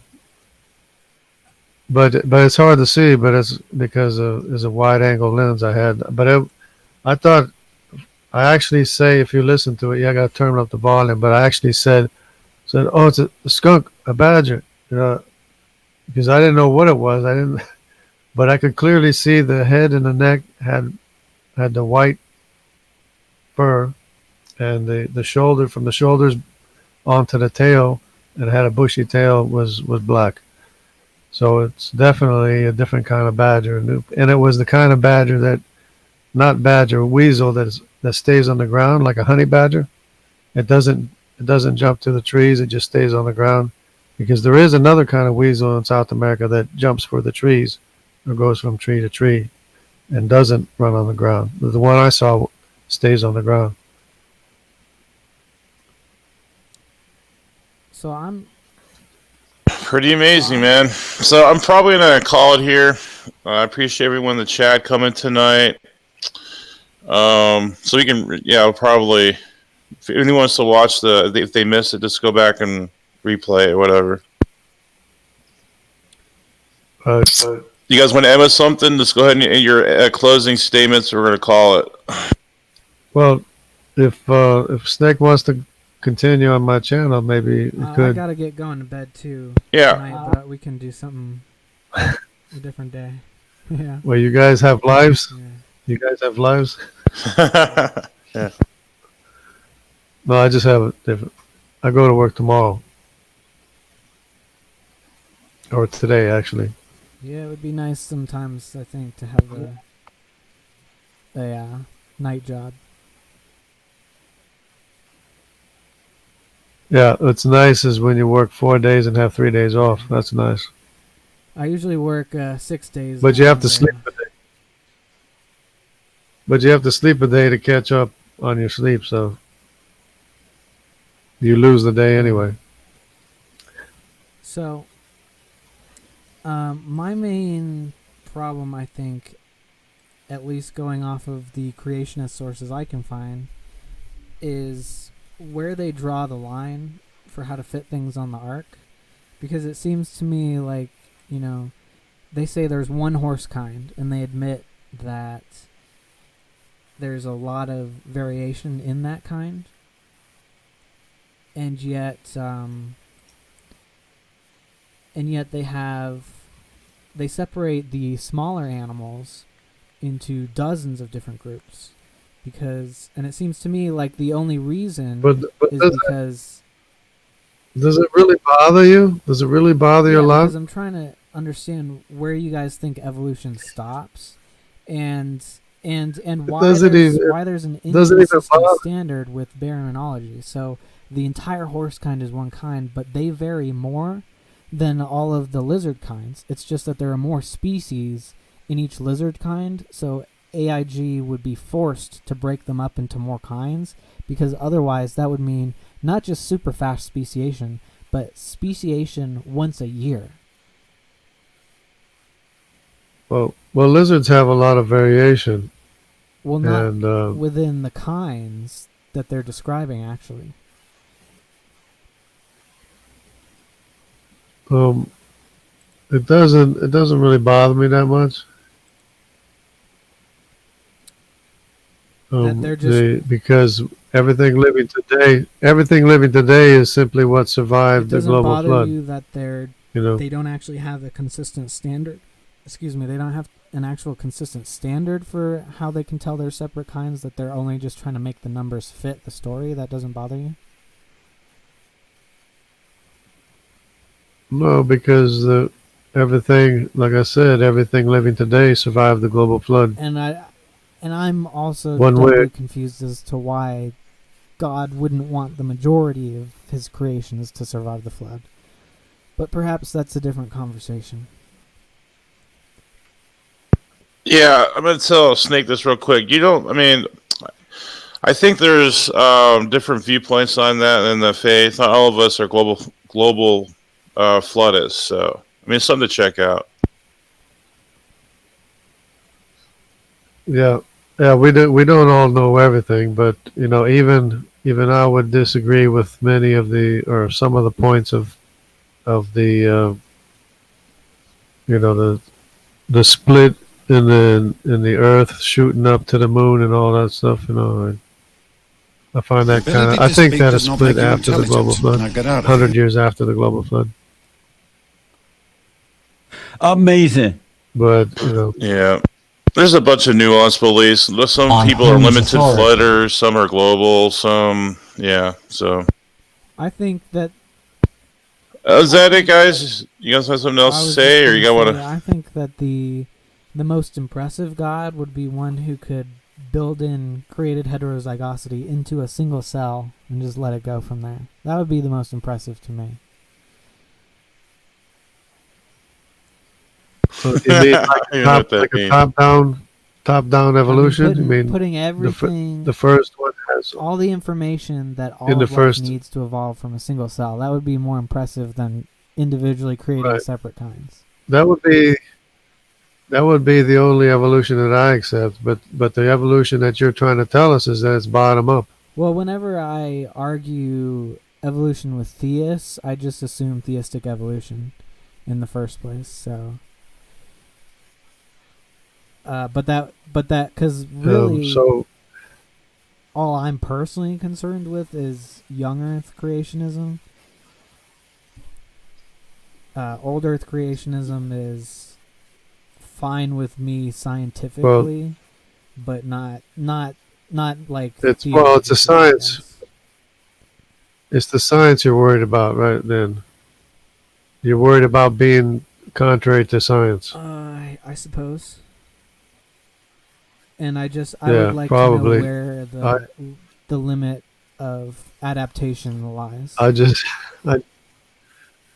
know there's a lot of things that science has wrong. What you call science, they have a lot wrong.